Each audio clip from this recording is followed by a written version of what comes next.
안녕하십니까. 한국외국어대학교 HK 플러스 오후 세션을 시작하겠습니다. 저는 이번 패널 사회를 맡은 경남대 윤태영입니다. 우선 발표와 토론을 해주실 분들을 소개해 드리겠습니다. 이성우 박사님이 발표해 주시고, 이동현 교수님이 지정 토론해 주시고요. 그 다음에 박홍수 박사님이 발표해 주시고, 강태구 박사님이 토론해 주시고, 정규용 박사님이 발표해 주시고, 우준모 교수님이 토론해 주시고, 이런 순서로 하겠습니다.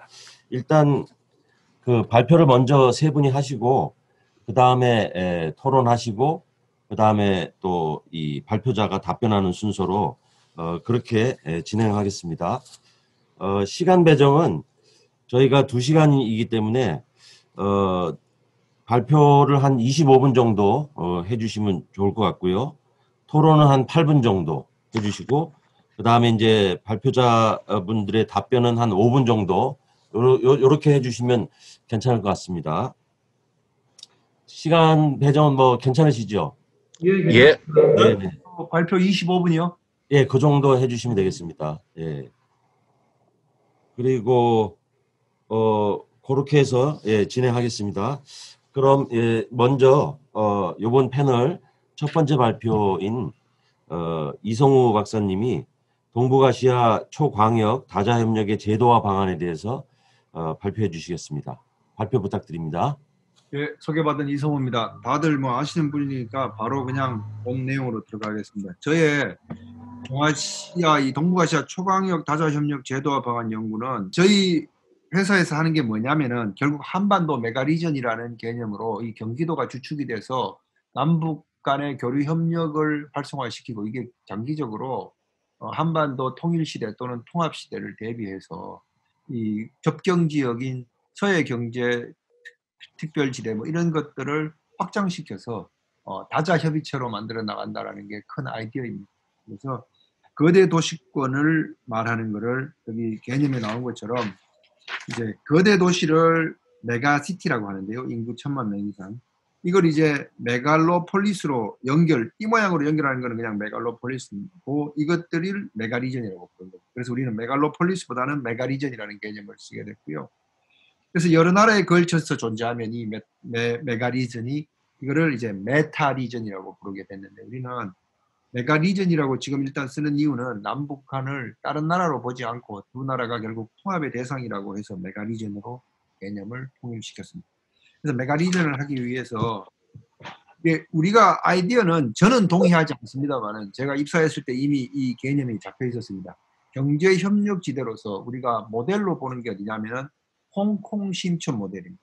그리고 미국과 캐나다 국경에 있는 샌디에고와 티juana, 이 미맥 국경지대에 있는 이 두 개의 도시, 트윈시티인데 이게 유럽에도 있는데 그건 하지 않고, 이런 모델을 가지고 우리도 발전시켜서 이 남북한 정상 2018년에 합의한 서해 경제 공동 특구에다가 이 모델을 적합시킴으로 인해서 이제 한반도 메가리전을 활성화시켜서 서해 경제 공동 특구가 과거의 개성공단을 더 넘어가는, 그러니까 단순한 중소기업 중심 또는 노동집약형 이런 우회적 수출 이런 게 아니라 실제로 자본과 기술이 투입되고, 그다음에 노동집약형이 아니고 자본과 기술 집약형이고 직접 메이드 인 코리아로 수출할 수 있는 그런 인프라를 갖추자라는 차원에서 이런 계획이 구성이 되어 있는데, 저는 사실 여기에 대해서 여러 가지로 부정적이긴 합니다. 첫째로 북한을 이렇게 한 나라로 본다는 데서 북한이 지금 단계에서는 상당히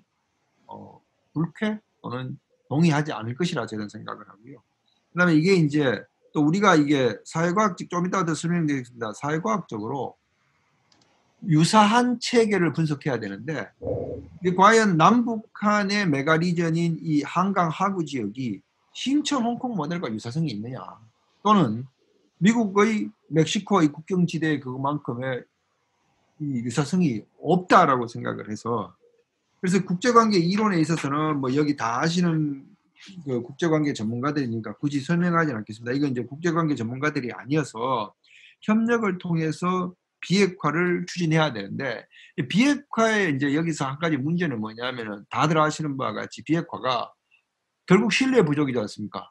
북한은 단계적으로 조금씩 비핵화의 진전에 따라서 제재를 완화해 달라는 것이고, 미국은 제재를 조금만 완화해 주면 북한이 비핵화를 포기할 인센티브가 사라지기 때문에 그런 접근보다는 일괄 타결식으로 CVID, 돌이킬 수 없고 확실한 비핵화가 선행된 이후에나 이 제재 완화와 국교 정상화가 있을 수 있다는 이 문제를 해결하는 방법으로 우리는 유엔 안보리 제재에 저촉되지 않은 사업들을 찾아내서 서로 해보자라는 아이디어로 세계 경제 공동 특구를 제시하고 있는데, 저희 이게 과연 맞을까라는 데 대해서는 여전히 회의적입니다. 그래서 저는 이 케이스를 이런 앞에서 말씀드린 홍콩 심천도 맞지 않다. 홍콩과 심천은 하나의 국가로 돼 있죠. 지금 어쨌든 홍콩이 반환되고 있고, 그 다음에 이 미국과 멕시코도 사실상 미국이 강력한 국가로서 멕시코를 통과하고 있는 그런 상태에 있는 힘의 역학관계에 있어서 둘 다 맞지 않다. 근데 우리는 이 한반도에서 이 적경지대인 서해 경제 공동특구는 남북한이 물론 국력 차이 있다고 하더라도 그렇게 압도적으로 미국과 멕시코의 관계도 아니고, 그렇다고 한 나라는 더더욱단 아니다. 그래서 제가 여기서 제시하는 유사한 체계로서는 두만강 개발 계획이 굳이 유사하다면 유사할 것이고, 그 궁극적으로 우리 세계 경제 공동특구도 다자화하는 게 목표라면, 그 다음에 하나의 성공적인 사례로는 메콩 델타 지역에서의 다자 협력체, 이 두 가지를, 하나는 성공한 사례, 하나는 성공이 가지 못한 사례, 그 두 가지를 분석해서 그 차이점을 찾아내는 것, 그게 이제 비교 정치학 방법론에 있어서는 최대 유사체계 방법론을 이용하면은, 그걸 통해서 우리가 왜 그러면 이 두만강은 그렇게 지지부진하다가 TRADP가 다시 GTI로 전환되고 10년 동안 해도 그래도 그 성과가 없으니까 다시 지금은 소강 상태에 빠져 있는지라는 것과, 그 다음에 반대로 메콩 델타는 왜 그렇게 잘 됐는지에 대해서 분석을 해보면 우리가 세계 경제 공동특구에도 한번 적용해 볼 수 있지 않을까라는 차원에서 이야기를 하게 됐습니다. 그래서 두만강 개발 계획부터 두 사례를 소개하고 있는데요. 두만강 개발은 다들 아시는 바와 같이 이게 이제 TRADP로서 1990년에 UNDP가 시작한 건 똑같습니다. 메콩 델타와. 그러나 10년 이상 노력했지만 결국 성과를 거두지 못하고 처음에 초기 멤버로 들어왔던 일본이 빠져나가고 북한도 빠져나가고 결국 남은 게 중국, 러시아, 한국, 몽골 정도, 이 4개국이 남아서 지속하고 있는데, 그 성과는 여전히 오리무중으로 기대하기가 어려운 상황이 되어버렸습니다.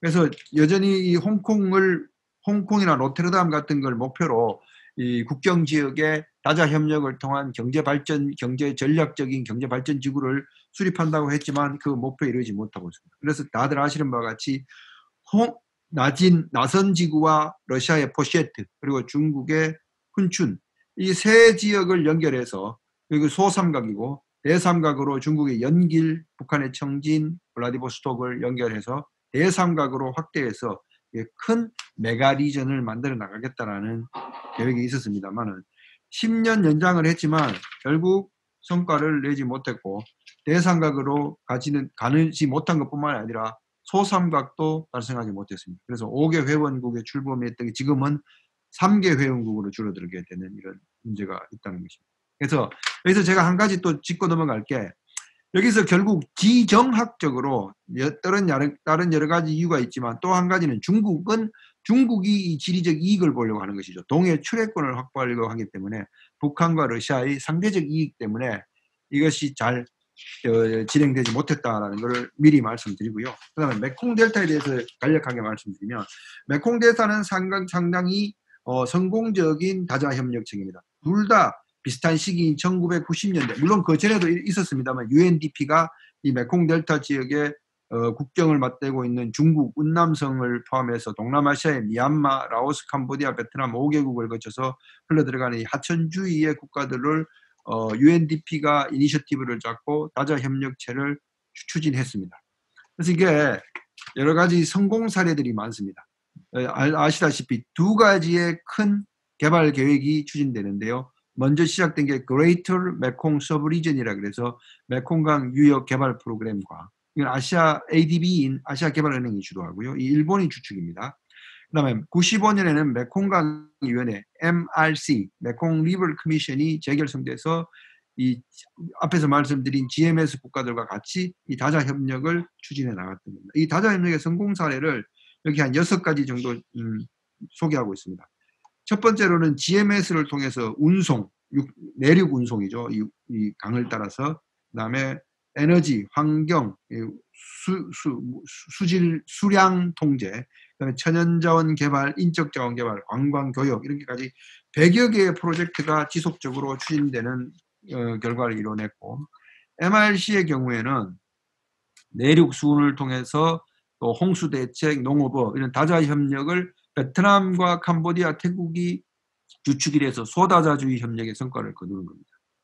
여기 쭉 이제 소개하고 있는 것들이 있는데, 여기 뭐 이게 길게 이야기하면은, 그러니까 이런 어떤 다자 협력체로서 국제기구와 ADB라든가 일본이 또 상당히 깊이 인볼브 돼가지고 이런 다자 협력을 지속적으로 추진함으로써 한 6가지의 에스캅이라는 이 UN 산하 국제기구까지도 다 동원이 돼서 이 지속적으로 다자 협의체가 추진되고 성과를 거둡니다. 그리고 범아시아 횡단철도, 그 다음에 아시안 하이웨이, 아시아 고속도로의 인도 차이나 구간까지도 추진되고 있고, 그 다음에 일본과 아세안이 공동으로 하는 AEMMT 이 경제 협력 사업도 추진되고 있습니다. 그래서 이 협력을 통해서 국경 분쟁까지도 해소되는, 경제 협력이 국경 분쟁까지도 어느 정도 완화시켜주는 긍정적인 효과를 이루게 됩니다. 이 라오스, 미얀마 라오스 국경이라든가 이런 데는 태국과, 근데 지금 요즘 최근에 들어서 이제 중국이 댐을 지으니까 이 수량에 대한 통제권 때문에 분란이 일어나고 있습니다만, 이건 또 다른 문제로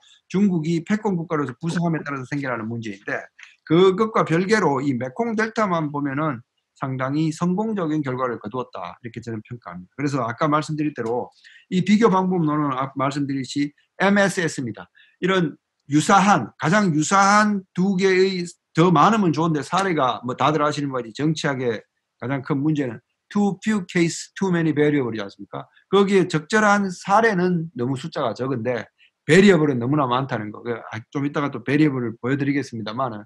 그래서 어쨌든 이 두 사례가 제가 아무리 눈을 씻고 봐도 이 우리 서해경제특구와 최대 유사 체계로 가져올 수 있는 사례는 이 정도밖에 없지 않을까. 그러니까 아까 말씀드렸듯이 홍콩 심취는 맞지 않는다, 이렇게 말씀드리겠습니다. 그래서 MSS 방법으로 이 분석을 했고요.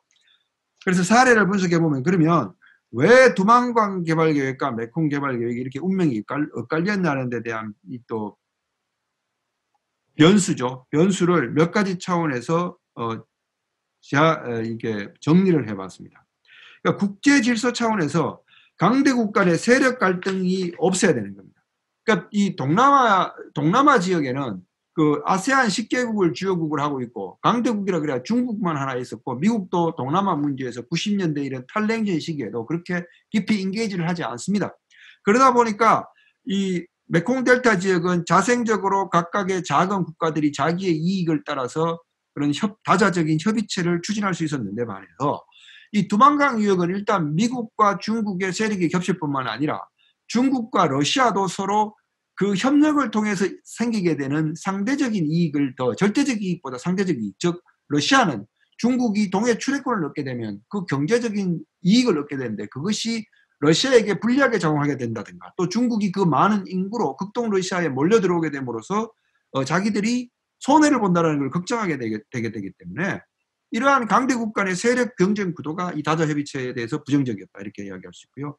그다음에 안보 위협의 문제는 다들 아시는 바와 같이 뭐 미, 중뿐만 아니라 중러 간에도 약간의 그 군사적 긴장 관계, 불신 관계가 있었고, 그다음에 최근에 와서는 한일 간에도 또 이 긴장이 있고, 이런 긴장 관계가 연속적으로 군사적 긴장 관계인 거죠.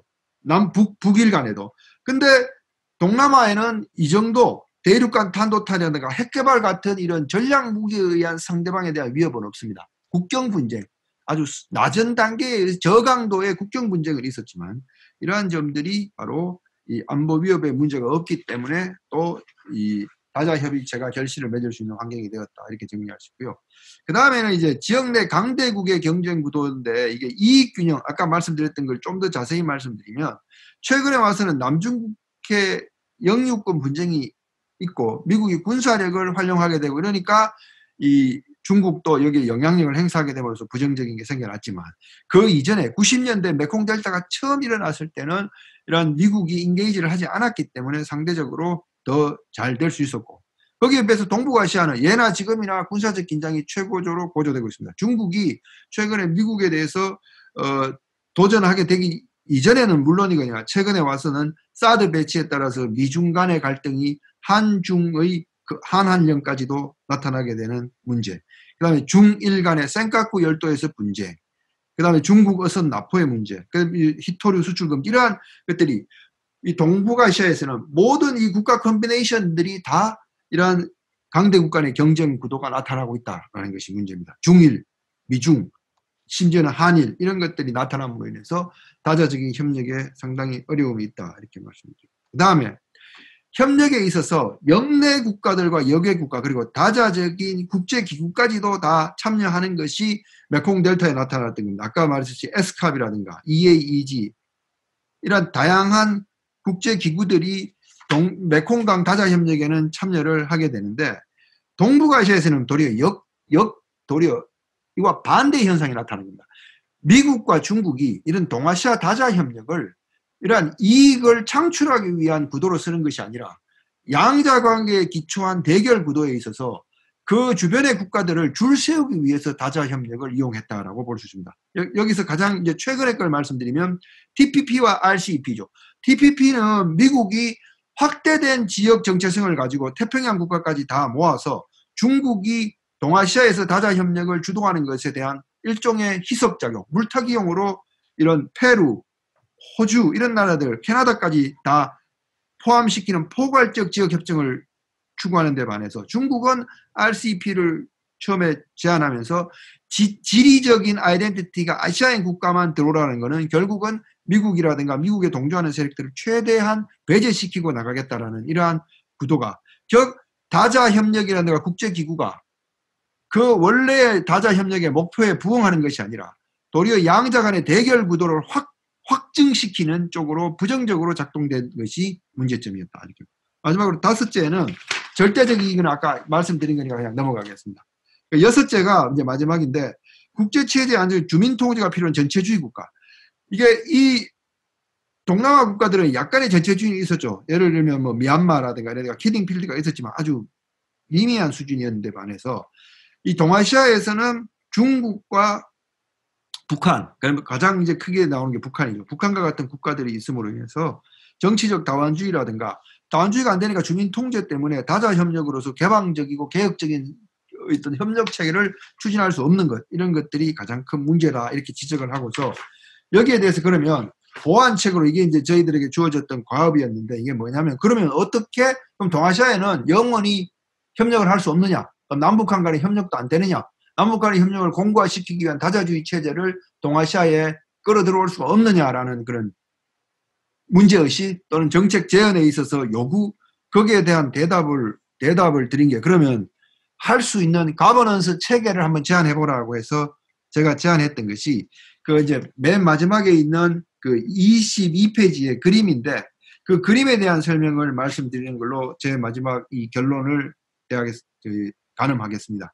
그래서 국가 단위로 하면은 동아시아에서는 할 수가 없다. 아까 방금 말씀드렸듯이 국가 간의 이런 경쟁 구도, 안보상의 불신, 국가 체제의 전체주의성 이런 것들이 제약 요인이니까 국가를 주요한 행위자로 하지 말고 여기에 들어와서 실질적으로 그런 메가리전의 서해 경제 공동 특구가 된다면 경제 활동을 할 주체를 놓고 보자.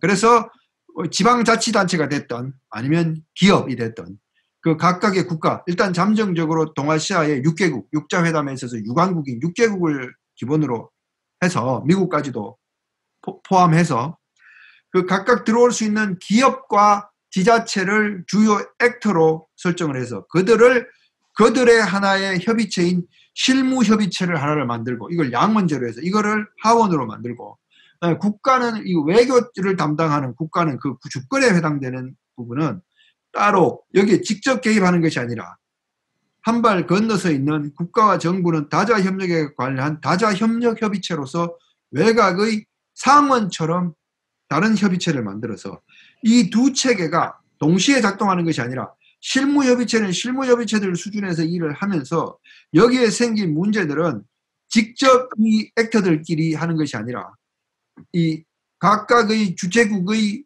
자기 본국에다가 이야기를 함으로 해서 이걸 따르게 협의해서 다시 할 수 있는, 그래서 두 개 이원화된 체제로서 다자협력협의체를 구성함으로 해야 북한에 대한 정치적 부담도 적고 각각의 국가들이 갖고 있는 이런 안보상의 불신, 그 다음에 체제에 대한 불신, 그러니까 아까 상대적 이익이라든가 이런 것들, 안보상의 위협이라든가 이런 것들에 대한 그 불신에 의한 협력의 진전을 극복할 수 있다, 이렇게 제안했습니다. 그래서 중앙정부 차원에서의 외교정책을 조율하는 기능과 실무적으로 협력할 수 있는 기업과 지자체가 할 수 있는 것, 이런 것들을 분리한 이원적 다자협의체가 적절한 한반도 메커니즘의 다자협의체다, 이렇게 제안을 하면서 저의 발표를 마치겠습니다. 감사합니다.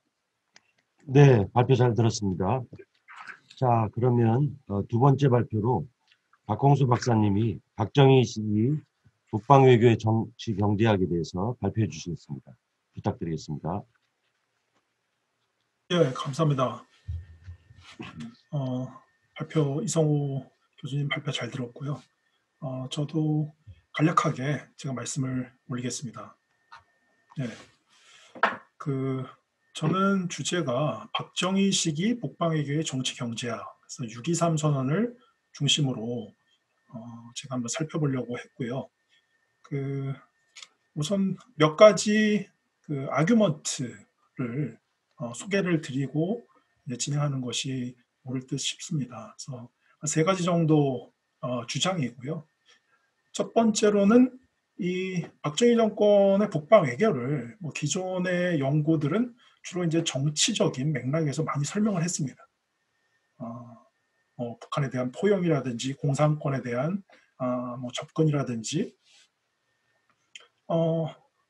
근데 저는 조금 이 차별성을 둬서 경제적인 측면, 그리고 플러스 박정희 정권의 통치 전략, 이 두 개를 포괄적으로 한번 살펴보려고 하는 것이고요.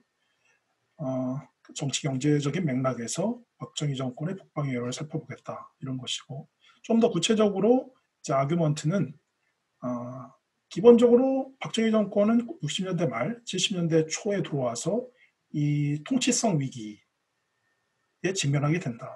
그 통치성 위기의 중요한 배경은 결국 60년대 후반부터 이 남한 경제가 상당히 침체되는 이런 상황으로 가는데, 바로 여기서 이제 박정희 정권이 이제 5.16 이후에 이 통치 정당성을 경제 발전, 잘 살아보세, 조국 근대화 이런 것으로부터 찾아왔는데 60년대 후반부터 경제가 침체로 가면서 상당히 그 통치성의 위기에 직면을 했고, 여기서 이제 이것을 돌파해야 될 필요성이 있었던 것이고요. 저는 그래서 북방 외교라는 것은 다른 요인도 있겠지만 해외 시장 다변화, 이것은 공산권도 또 큰 시장이기 때문에 구체적으로는 중국 시장, 소련 시장, 동구권, 이러한 의도가 분명히 이 북방 외교 속에 묻어 있다라고 이제 설명을 하는 것이고요. 그리고 이제 마지막은 이 박정희 정권의 이 북방 외교는 한계도 있고 의의도 있다라는 것입니다. 마지막 평가 부분에서는.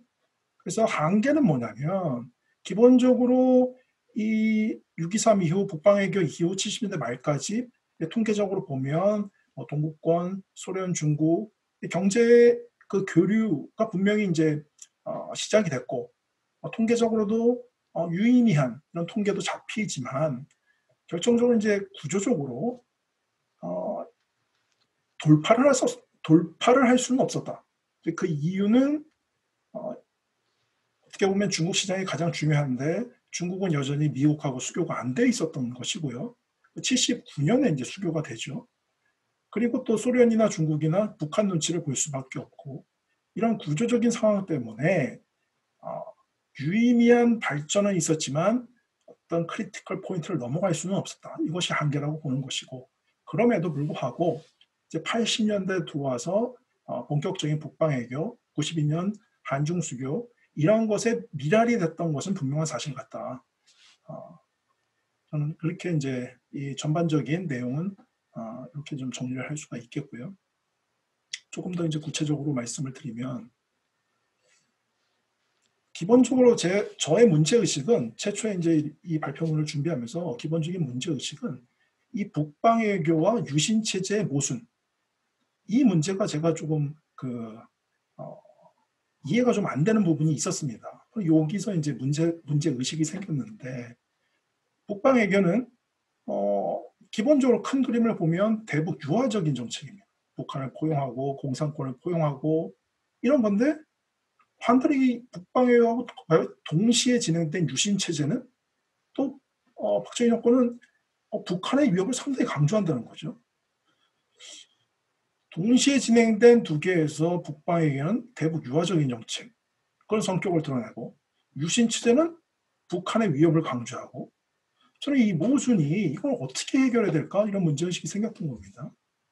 북방외교를 보면 이 박정희 대통령은 1970년 이미 8.15 경축사 때부터 북한에 대한 유화적인 내용을 얘기하죠. 뭐 북한이 유엔을 인정한다면 유엔에서의 한국 문제 토의에 참석하는 걸 반대하지 않는다. 이렇게 얘기하고, 72년에는 다 아시듯이 7.4 남북 공동성명을 또 얘기하고, 자주평화 민족 대단결의, 그리고 이제 74년에 6.23 선언을 이제 얘기하는 겁니다. 7가지 정도의 얘기를 했고, 이 6.23 선언의 이제 핵심은 마지막 이제 5, 6, 7 정도가 될 것 같은데요. 남북한이 국제연합에 가입, 오케이, 뭐 이런 것이고, 그 다음에 6번, 7번, 호혜 평등의 원칙하에 모든 국가에 문호 개방하겠다. 이런 것이고요. 그 다음에 우방 국가의 우호관계 지속. 4, 5, 6 정도가 이제 중요한데,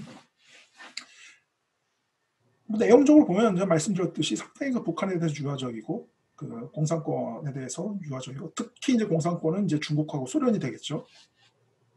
근데 동시에 진행된 이제 유신체제 보면 박정희는 끊임없이 이제 북한의 위협을 이제 강조합니다. 드러내놓고. 유신이 72년 10월 달이니까 1년 전에 있었던 국가 비상사태 선언, 여기서도 보면 뭐 북한의 적화 통일 야욕은 고조되고 있다. 이렇게 정당화를 하는 것이죠. 그리고 이제 74년에 국권에 나올 때는 뭐 유신 체제는 공산 침략자들로부터 우리의 자유를 지켜내는 체제, 이렇게 얘기하는 겁니다. 그래서 이 북방 외교와 유신 체제 간의 이 모순은 어떻게 해결해야 될까? 저는 이제 그런 문제 의식이 생겼던 것이고요. 그래서 한 3가지 정도의 이 모순을 해결할 수 있는 방법을 좀 생각해봤습니다. 첫 번째, 두 번째, 세 번째인데, 첫 번째와 두 번째는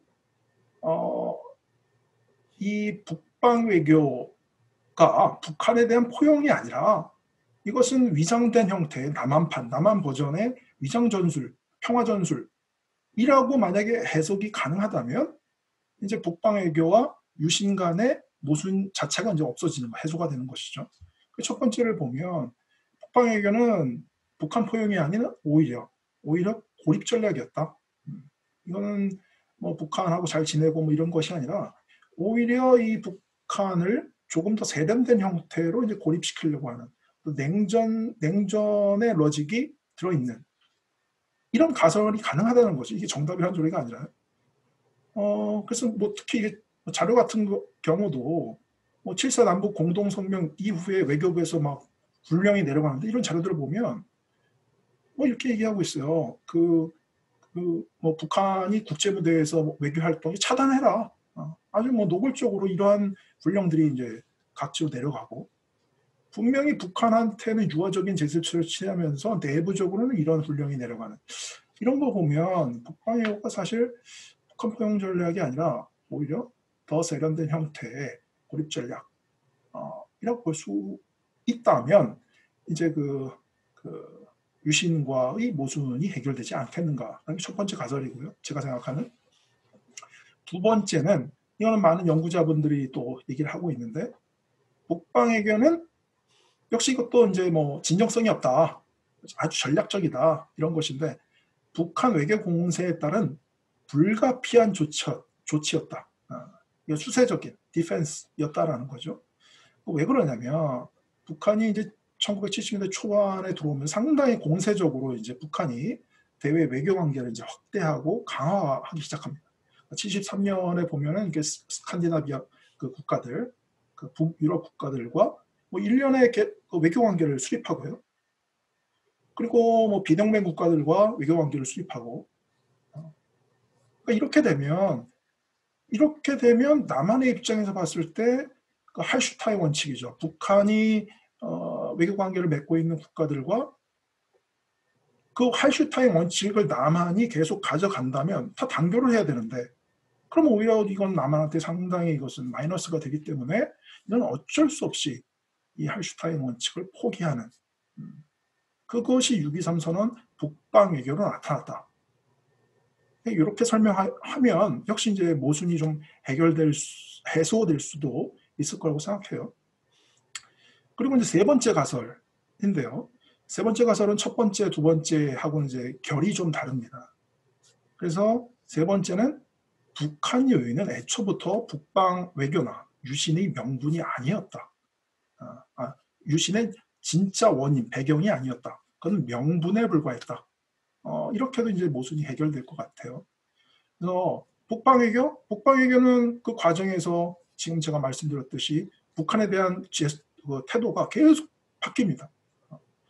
겉으로는 뭐 북한에서 포용적인 이런 걸 얘기하지만 또 밑으로는 상당히 그 대립적인 이런 행태를 보이고 비일관적이었다는 거죠.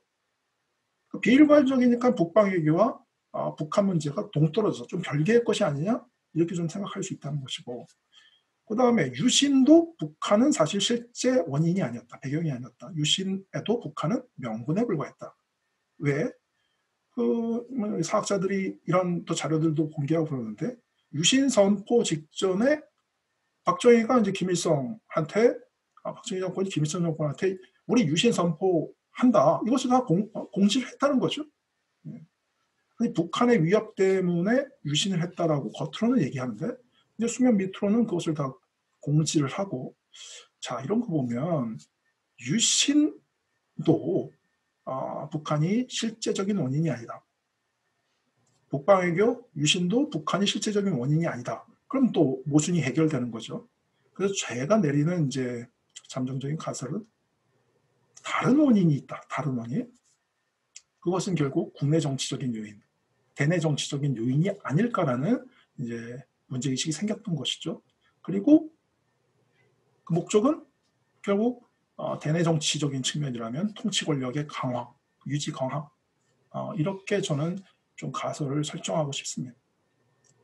그래서 좀 이론적으로 뭐 이 통치 전략, 통치성 이런 것에 대해서 좀 간략하게 말씀을 드리면, 미셸 푸코가 이런 그 통치 전략, 통치성이라고 하는데요, governmentality 이런 것들을 이미 좀 이론적으로 정리를 했고요.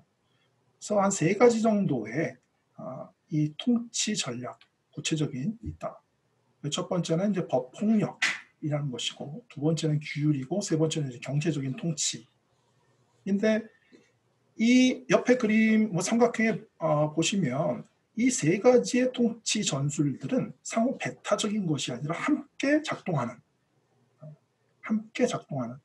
그리고 그렇지만 이제 역사적으로 보면 경제적인 통치, 합리성, 생명정치, 바이오폴리틱스 이런 경제적인 통치가 가장 시기적으로 보면 최근이고요. 가장 노골적이고 원초적인 통치 전략은 뭐 법폭력이 되는 것이고요. 그리고 이제 근대 국가 그 뭐 민족 국가가 만들어지면서 규율이라는 통치 전략이 이제 나오게 되는데, 법폭력은 글자 그대로 그냥 죽이는 겁니다. 푸코는 이렇게 표현하는데요. 죽이거나 살게 내버려 두는. 말 안 들면 죽어 이렇게 되는 거죠. 뭐 동양에서도 법과 한비자 뭐 이런 법폭력 통치를 주장했던 것과 다 있고요. 그다음에 규율은 말씀드렸듯이 근대 국가에서 그 피치자들의 신체와 정신에 이제 코드를 기입하는 해야 할 것을 하게 만드는, 법이라는 것은 하지 말아야 되는 것을 하는 피치자를 죽이는 통치술이라면, 규율은 해야 될 것을 몸에다 각인시키는 이런 전략이거든요. 결국 뭐 이데올로기라든지 민족주의라든지 이런 것들이 그 예가 될 것 같고요. 그리고 이제 마지막 경제라는 것은 법이나 법폭력, 규율 같은 경우는 상당히 억압적인 측면이 있는데, 경제적인 통치 전술은 합리성입니다. 합리성. 그래서 마치 물리학자가 이 자연 현상을 대하듯이 그렇게 이제 통치를 하는 것이 이제 뭐 경제 통치라고 할 수가 있고, 뭐 조금 더 이제 푸코의 용어를 정확히 인용을 하면 조절 권력 이렇게 얘기하는데요. 그래서 바이오 폴리틱스, 생명을 양육해서 통치하는. 자, 이 세 가지 이 통치술은 상호 배타적으로 쓰이는 것이 아니라 복합적으로 쓰입니다. 복합적으로 쓰이고 결정적인 순간에는 법폭력이 전면에 대두되는, 이렇게 이제 푸코가 얘기를 합니다. 왜 그러냐면 가장 그것이 확실하거든요. 자, 이 구도를 박정희 정권이 통치 전략에 맞추어 보면 저는 이렇게 그림이 좀 그려진다라고 보고요. 그러니까 법폭력, 이것을 상징하는 것은 결국 중정이겠고, 그다음에 유신이 되는 것이고, 그 인혁당 뭐 사건도 그 사례가 되는 것이고요. 결정적인 순간에 칼을 뽑아서 죽여버리는. 예. 근데 이것만 있었느냐? 그렇지는 않고, 또 그 밑에 쭉 보면 경제. 원래 이제 박정희 정권의 통치 정당성에 상당히 중요한 부분이 경제.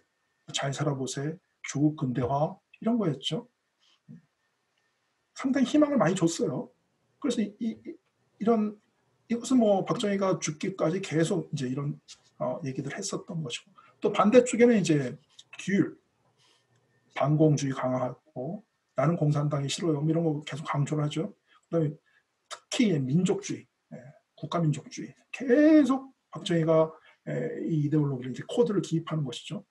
광화문에 뭐 이순신 동상 세우고, 뭐 광화문 현판 다시 달고, 이 세 가지 축이 동시에 진행됐고 경제 중요했던 이 경제라는 부분의 침체, 위기에 빠지자 결국 가장 확실한, 가장 노골적인, 가장 적나라한 법폭력이 이제 대두가 됐다. 그것을 저는 유신이라고 좀 평가를 하고 싶습니다.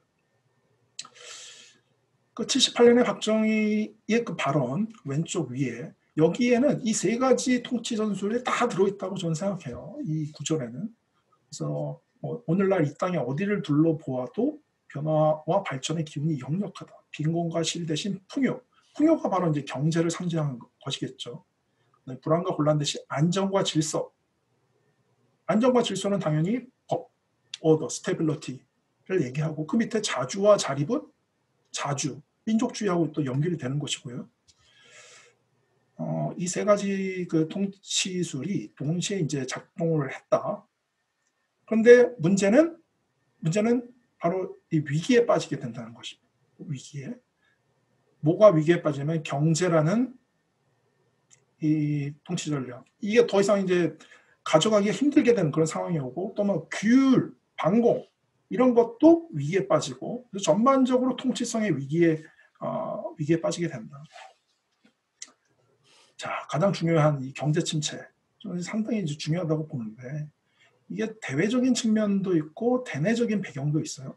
대외적으로는 결국 이제 한미 관계, 미국이 60년대 말로 오면서 한국에 대한, 남한에 대한 원조를 뭐 감소를 시킵니다. 논리는 간단합니다. 우리가 여태까지 이렇게 원조를 해서 이제 남한 경제가 상당히 그 경제 성장이 빨리 올라갔거든요. 그러니까 미국의 입장에서는 아주 쉽게 비유를 하면, 내가 너네들을 키워서 이제 약간 살이 피동피동 올라왔어요. 이제부터 좀 뜯어먹겠다. 저는 그렇게 좀 쉽게 표현을 할 수도 있을 것 같은데, 그래서 미국이 원조를 감소하고, 그 다음에 닉슨이 71년에 이것은 뭐 남한만 대상으로 한 것이 아니라 전 세계를 대상으로 이 무차별 관세 인상을 해버립니다. 마치 2020년에 트럼프가 뭐 중국에 대해서 보복관세 때리듯이 비슷한 것을 이미 40년 전, 50년 전 닉슨이 했다고 저는 봐요. 그리고 또 중요한 부분은 이건 또 딱 한국을 찝어갖고 그런 건데 한국산 섬유 수입 제한을 해버려요. 이거 상당히 이거는 한국한테 타격이었습니다. 한국이 미국 그 섬유 수출로 이제 상당히 그 중요한 부분을 차지했는데 미국이 이것에 쿼터제를 하고 제한을 가하니 당연히 연쇄 효과를 일으켜서 한국의 경제는 위기에 처할 수밖에 없는. 게다가 그리고 이제 국제 수지가 또 위기가 없고요.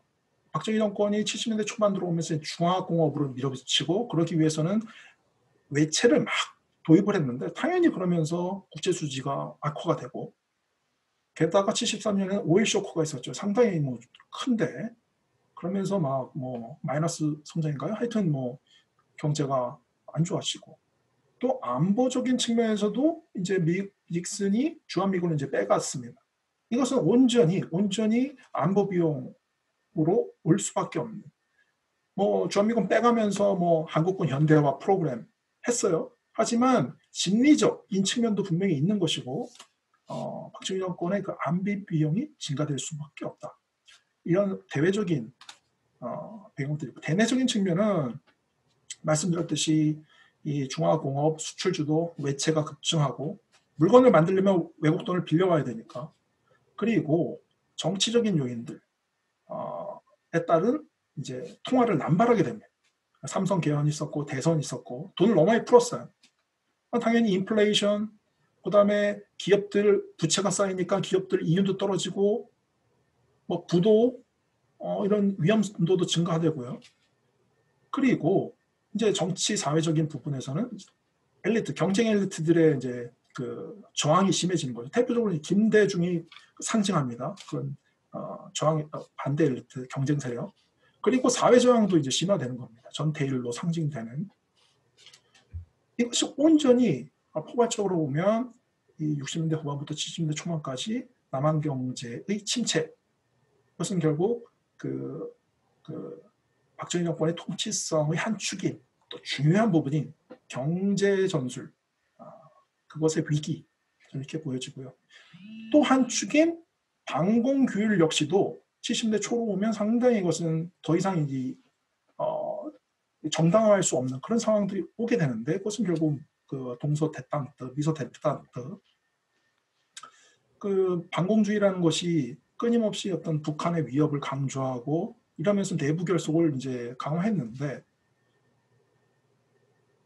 외부 위협의 중요한 그 토대가 되는 소련, 그 소련이 남한의 맹방인 미국과 관계가 좋아진다는 거죠. 그리고 남한의 맹방인 미국이 6.25 때 침략군이었던 중국과 관계 개선을 한다는 거죠. 이것은 저는 이런 분위기 속에서는 반공주의라는 그러한 통치술의 정당성이 그만큼 약화될 수밖에 없다. 이것은 온전히 역시 이 반공규율이라는 박정희 정권의 통치 전략의 위기로 이어질 수밖에 없다. 이렇게 하는 것이죠. 자, 그럼 어떻게 해야 될 것인가? 리스판스인데요. 바로 이러한 통치성 위기에서 결국 나올 수밖에 없는 것은 아까 전에 그 삼각형에서 맨 위에 있는 가장 확실한 최종 신급에서는 역시 가장 확실한 법폭력이 전면화될 수밖에 없었을 것이다라고 이제 저는 가정을 하는데 실제로 60년대 후반부터 박정희 정권이 계속 그 강압적인 통치를 보이죠. 69년에 삼성개헌 날치기 통과시키고 71년 위수령 서울에 위수령 해서 대학생들 때려잡고 그리고 71년 12월 때 국가 비상사태 선언하고 1년 지나서 유신헌법 나오고 73년에는 경쟁 세력이었던 김대중 납치를 하고요. 그러니까 이 일련의 사건들이 바로 북방외교하고 같이 이제 가는데 결국 대내적인 통치성 위기에서 가장 확실한 폭력을 전면화시키는 이런 행태라고 정리를 하고 싶습니다. 자, 두 번째 대응 전략은 이제 민족주의를 소환하는 것이죠. 규율이라는 것도 필요하니까. 그래서 1년에 이제 박정희가 얘기한 얘기들을 쭉 보면, 담론들을 분석해 보면 민족주의를 어떻게 한번 이렇게 계속 키워보려고 하는 그런 것들이 그대로 뭐 드러나는데요. 자주라는 것을 계속 강조를 했고요. 그 다음에 북한을 한편으로는 북한 공산 집단, 북계 공산 집단이라고 욕을 하지만 또 한편으로는 하나의 민족이다. 그래서 우린 싸우면 안 된다. 동족이다. 이런 얘기들을 또 계속했고요. 그리고 미소 대땅뜨에 대해서는 이렇게 보는 거죠. 미중 대땅뜨, 미소 대땅뜨 이런 거에 대해서는 강대국들이 지들끼리 담합해서 카르텔 담합해갖고 중소국가 한국을 희생의 제물로 삼을 것이다. 이런 얘기들을 끊임없이 일관적으로 이렇게 생산 유통시킵니다. 강대국들, 한반도를 둘러싼 강대국들이 우리를 희생의 제물로 삼고 뭐 이런 얘기도 해요. 뭐 19세기 말 유럽과 뭐가 다르냐? 그럼 우리는 어떻게 해야 되느냐? 단결해야 되고 자주적인 노력을 해야 된다. 그래서 이런 것들은 일종의 이제 규율 전략이고요. 자, 마지막. 그럼 경제는 포기했느냐? 경제라는 것이 박정희 정권의 중요한 그 통치 정당성의 토대라고 한다면 그 경제 활동을 모색해야죠. 새로운 시장을 모색해야 되죠. 그래서 대내적인 조치, 대외적인 조치를 합니다. 대내적인 조치는 원화평가절하하고 수출, 그다음에 사채를 통제하고 그 긴급 금융 조치가 72년 8월 3일 83 조치를 하는데 이것은 기업이 갖고 있었던 부채를 다 탕감해주는 상당히 국가의 국가 주도적인 강압적인 이런 정책인데 기업에 대한 부채를 탕감해주고 근데 기업 우대 전략이에요. 1년에 그런 것들을 계속했어요. 그리고 이제 인플레이션 때려잡고 그렇게 되면서 74년부터는 다시 이제 통계적으로는 상당히 발전하는 그런 통계가 잡히고요. 자, 북방 외교는 바로 이 맥락에서 대외 무역 시장이 확보하고 연결이 된다. 저는 이렇게 보여집니다. 그래서 북방 외교를 얘기한 다음에 단순히 정치 관계 이걸 떠나서 가장 먼저 공산권에 가서 교류를 하고 접촉을 했던 이러한 그 주체들은 다 이제 경제인, 경제 단체, 경제인들, 유고 가고, 소련 가고, 그리고 뭐 남한의 항구에 입항할 수 있는 그런 부분에 수정을 맞추고, 홍콩 일본 상사를 이용해서 간접 무역을 하고요, 75년에. 그래서 이 북방 외교는 단순히 정치적인 공산권에 대한 포용보다는 이 맥락에서 설명하면 이것은 침체에 빠진 이 남한 경제의 활로를 모색하는 수출 시장 다변화, 미국 시장만 믿고 있을 수는 없다. 저는 여기서 약간 조금 유추가 되는 게 요즘에 중국이 1대1로 그러면서 수출 시장을 막 다변화시키는데 저도 비슷한 맥락, 약간은 비슷한 맥락이라고 봅니다. 자, 마지막인데요. 그래서 북방 외교는 의의가 있고 한계가 있습니다. 의의는 미소하나마 이 70년대 후반으로 가면 이 동구권과의 무역, 소련과 중국하고의 무역 이 수치가 분명히 증가하는 것을 보입니다. 특히 이제 뭐 중국은 엄청난 시장이기 때문에 중국 시장은 무조건 들어와야 되는데 이 75년에 18만 달러였다가 79년에 500만 달러가 넘고 뭐 얼마 안 되지만 그러나 이제 중국은 직접 무역 말고 간접 무역으로 80년 통계를 보면 한 6억 달러 정도로 엄청나게 올라간 거죠. 중국은 거의 중국은 한국 전쟁 들어오고 그래서 완전히 빨갱이 이런 인식이었다가 결국에는 어떤 경제적인 측면에서 70년대 후반에 그런 중국과 접촉을 강화하고 경제 교류를 강화하는 이런 것이 분명히 북방 외교의 실적이다라고 보는데 그러나 분명히 한계가 있습니다. 한계는 처음에 제가 말씀드렸듯이 이건 구조적인 문제가 풀려야 되는데 구조적인 문제가 여전히 미비했기 때문에 북방 외교가 아주 이렇게 전면적으로 발전되기는 힘들었다. 그 구조적인 제약은 뭐냐면 중국과 미국이 여전히 수교를 하지 않았고, 이런 상태에서는 중국이, 소련보다도 특히 중국이 북한의 눈치를 볼 수밖에 없고요. 구조적인 제약이 있었기 때문에 아무리 어떤 경제적인 교류를 심화한다고 하더라도 한계가 있을 수밖에 없다. 그러나 79년 미중 수교가 일어나는데 이것이 이제 구조적인 한계가 풀렸다라는 것을 의미하고요.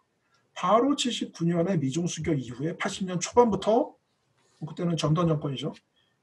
중국에 대한 민항기 사건 이런 걸 다 활용해갖고 중국 시장에 진출하려고 하는 이런 모습들을 아주 노골적으로 보였고요. 결국에는 그것이 이어져서 노태우 정권의 북방외교, 92년에 한중 수교, 이렇게 이어진 것이 아니냐. 그래서 분명히 한계는 있었지만 그 디딤도, 그 과정, 정지 작업 이런 측면에서는 분명히 의의는 있다. 저는 이렇게 좀 평가를 하고 싶습니다. 예, 이상입니다. 감사합니다. 네, 발표 잘 들었습니다.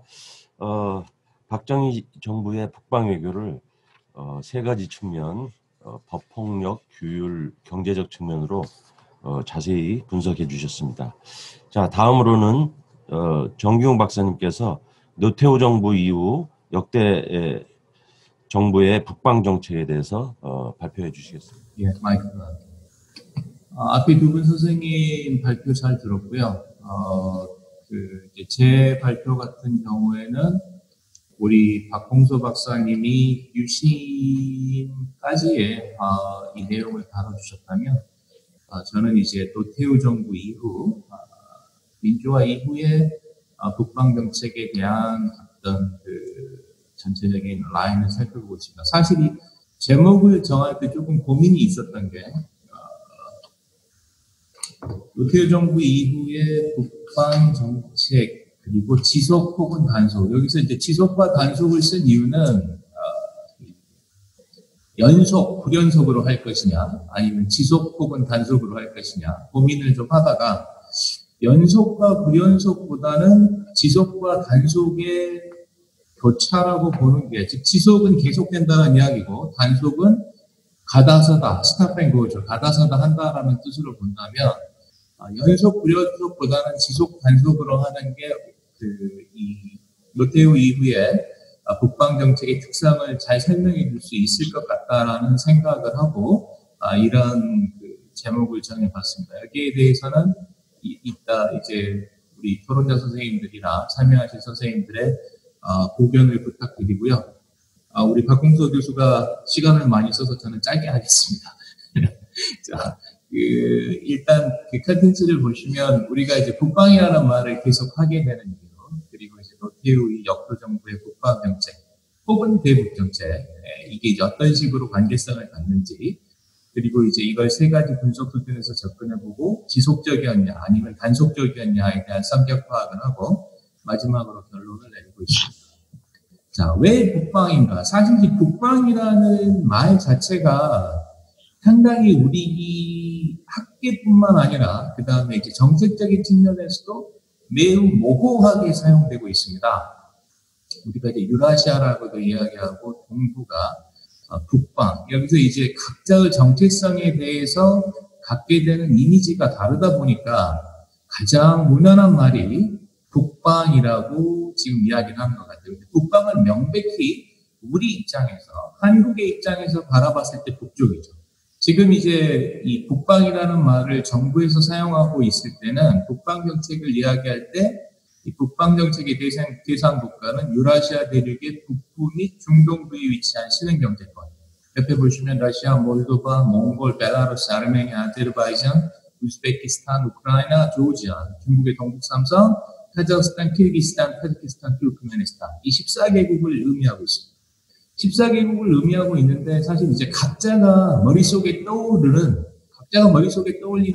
북방의 개념은 사실 아주 다양합니다. 그러면 왜 우리는 북방에 집착하는가? 자, 우리 입장에서는 일단 탈냉전과 남북관계 개선, 그리고 이제 말달리자로 대표되는 우리가 김한민 쪽이었고, 한때는 우리 땅이었다라는 이 고토와 국방에 대한 환상이라고 할까요? 그리고 이제 식민의 시대를 거치면서 한인 디아스포라가 생겼죠. 그리고 분단을 거쳐서 우리가 이제 고립된 상태에 살고 있다 보니까 한민족 영토 확장의 꿈이 반영되어 있다고 보입니다. 그리고 이제 근래에 들어서는 에너지와 자원의 공급처로서의 국방이 큰 의미를 갖고 있고요. 이제 마지막으로 우리가 이제 지금 겪고 있는 새로운 안보 환경, 그리고 경제 협력의 가능성, 가치 외교의 실현, 이런 것들, 즉 우리가 대륙과 해양의 가교로서의 반도라는 정체성을 회복하고 중경국 가치 외교를 실현하겠다라는 목적성이 거기에 지금 첨부되어 있다고 보여집니다. 사실 우리 세대의 모든 분들은 기억하고 계시겠지만 1990년대 후반까지만 해도 우린 중경국이라는 표현 자체가 낯설었습니다. 약소국이었죠.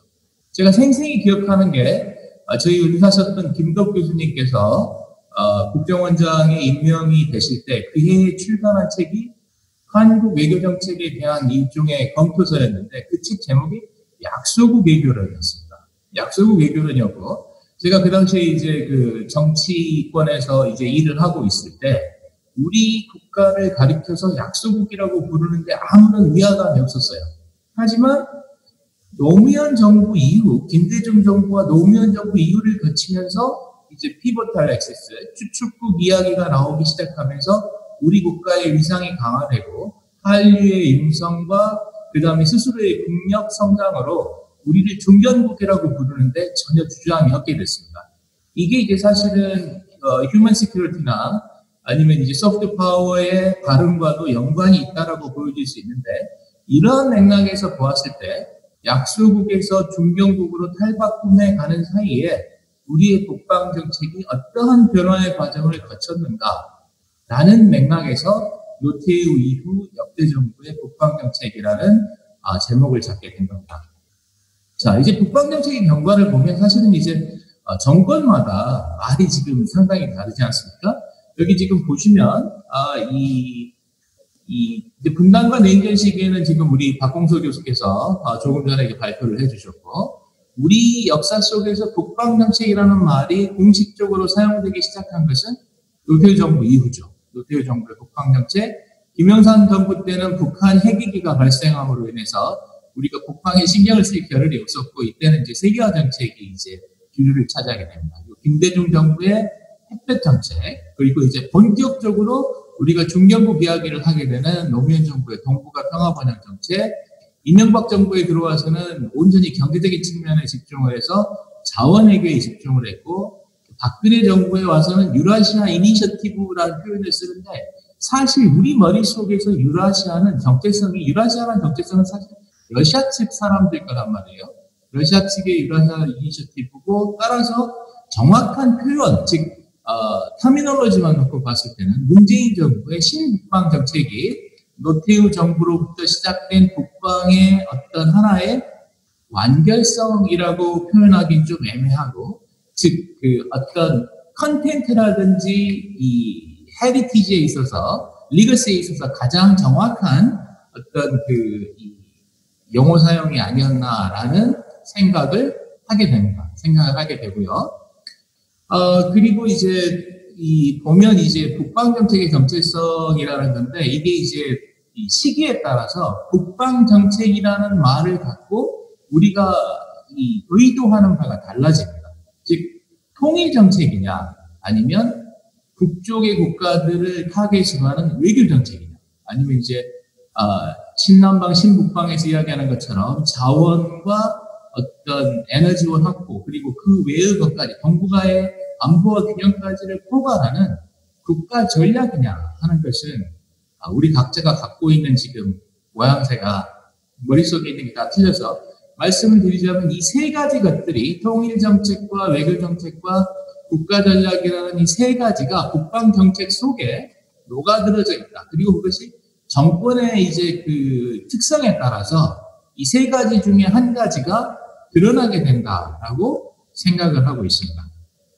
자, 그래서 역대 정부의 국방정책이 그러면 북한과의 관계에 있어서는 어떠한 영향을 미쳤는가를 놓고 봤을 때, 이건 이제 제가 인위적으로, 자의적으로 이제 만들어 놓은 일종의 이제 다이아그램인데요. 이제 노태우부터 문재인에 이르기까지 여기에 있어서 아까 말씀드렸던 북방, 세계화, 햇볕, 동북아 평화번영, 자원, 유라시아 이니셔티브, 신북방을 놓고 봤을 때 각자의 이제 초점이 다르죠. 안보의 국가 전략이냐, 통일이냐, 아니면 뭐 자원이냐 이렇게 해서 각자가 이제 포커스를 뒀던 게 다르고 여기에 따라서 관계성이 이런 식으로 변해왔다. 이런 식으로 변해왔는데 과연 우리가 이걸 보면서 국방 정책이라는 것이 지속적으로 되어 왔느냐 아니면 가다 서다 하면서 그때그때에 따라서 다른 어떤 변화를 보여왔느냐라는 이야기를 할 수가 있을 것 같아요.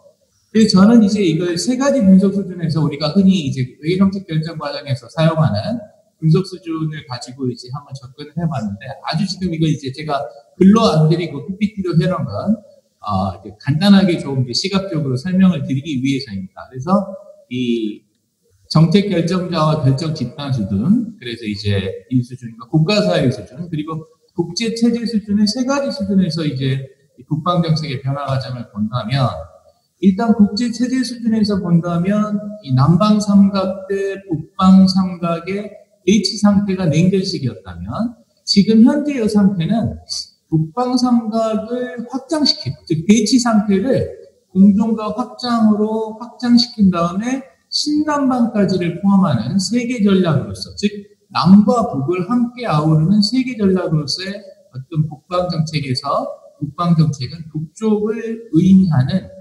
그런 이 상태라고 볼 수 있습니다. 따라서 체제 수준에서의 변화는 탈랜전 이후로 어떤 이제 체제 수준에서의 변화는 있었다라고 볼 수가 있고요.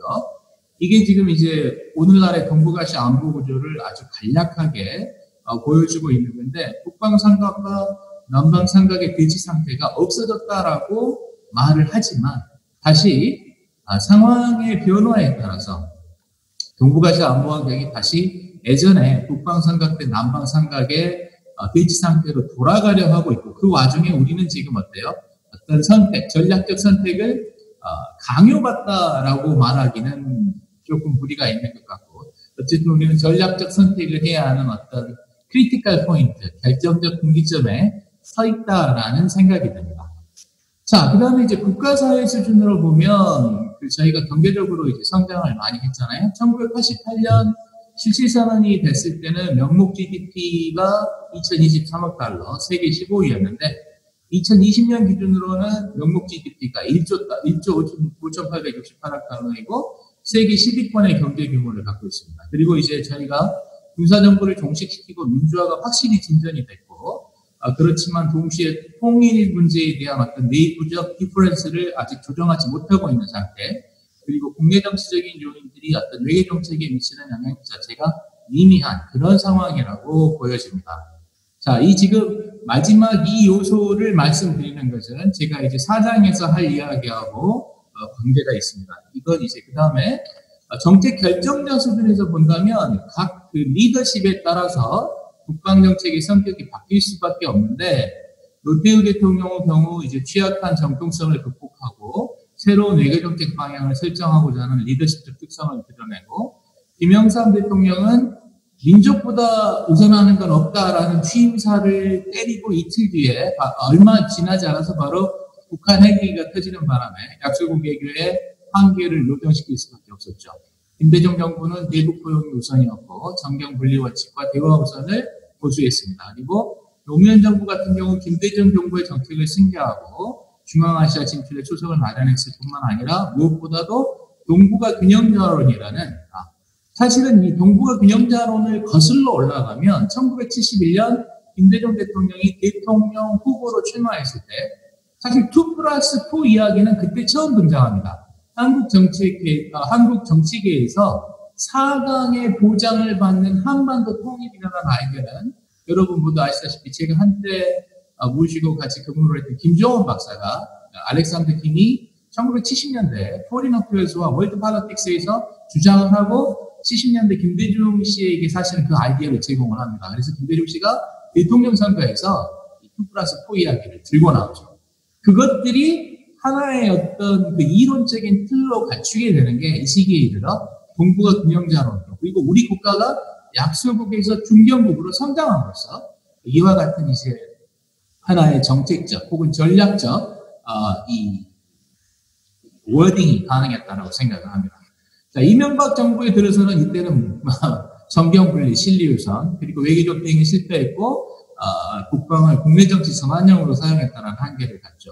박근혜 같은 경우에는 통일대박론을 이야기했지만 동시에 개성공단을 폐쇄하는 모순적인 행동을 했었고, 이로 인해 일관성이 상실됐을 뿐만 아니라 이 두 정권에는 북한의 문제들이 온전히 국내정치 전환용으로 사용됐다라고 볼 수 있습니다.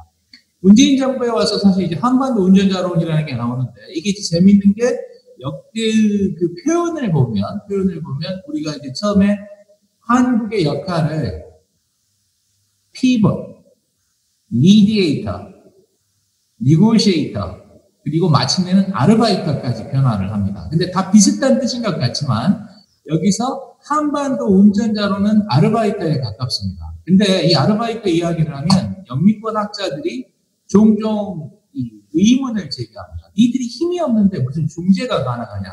한국의 입장이 아르바이터, 즉 중재를 한다는 건 남이 내 말을 듣지 않을 때 우리가 다른 사람들로 하여금 내 말을 들을 수 있게 강요할 수 있는 힘이 있어야 아르바이터가 가능한데, 한국 너희들이 동북아 균형자론까지는 이해를 하겠다. 그런데 한반도 운전자론을 주장할 만큼 힘을 갖고 있느냐라는 질문을 던지는 경우를 제가 종종 마주치게 됩니다. 국제회의에서.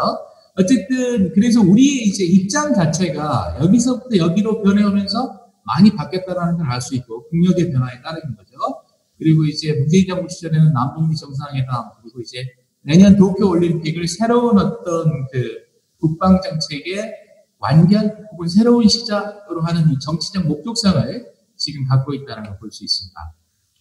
그렇다면 지금까지 이어져 온 국방 정책이 지속적인가, 단속적인가 이야기를 위해서 저는 이제 BDM의 전략적 시각을 한번 적용해 보자고 보고자 합니다. 일단 BDM의 이 스트래티지 퍼스펙티브에서는 국가 지도자의 외교 정책 결정이라는 것은 정권 유지라는 지도자 자신의 개인적 이해관계에 주도된다라고 주장하고, 국제 정치와 국내 정치가 서로 연관되어 있어서 국제적 상호작용이 계속 일어난다. 즉 푸트남의 풀레벨이 명확하게 지금 여기서 이제 보여지는 거죠. 그리고 국가들 간의 관계, 그리고 지도자들 간의 관계는 전략적 계산에 바탕을 두고 있다라는 기본 전제를 깔고 있습니다. 기본 전제를 깔고 있는데, 자, 여기서 이제 이항, 즉 국내 정치와 국제 정치의 연관에 대해 주목을 하고 보자면, 자, 이 국제 정치와 국내 정치의 연관이 던지는 함의는 중장기적 국가이익을 추구하는 외교 정책으로 인해 단기적으로 정권 교체와 같은 위협을 일으킬 때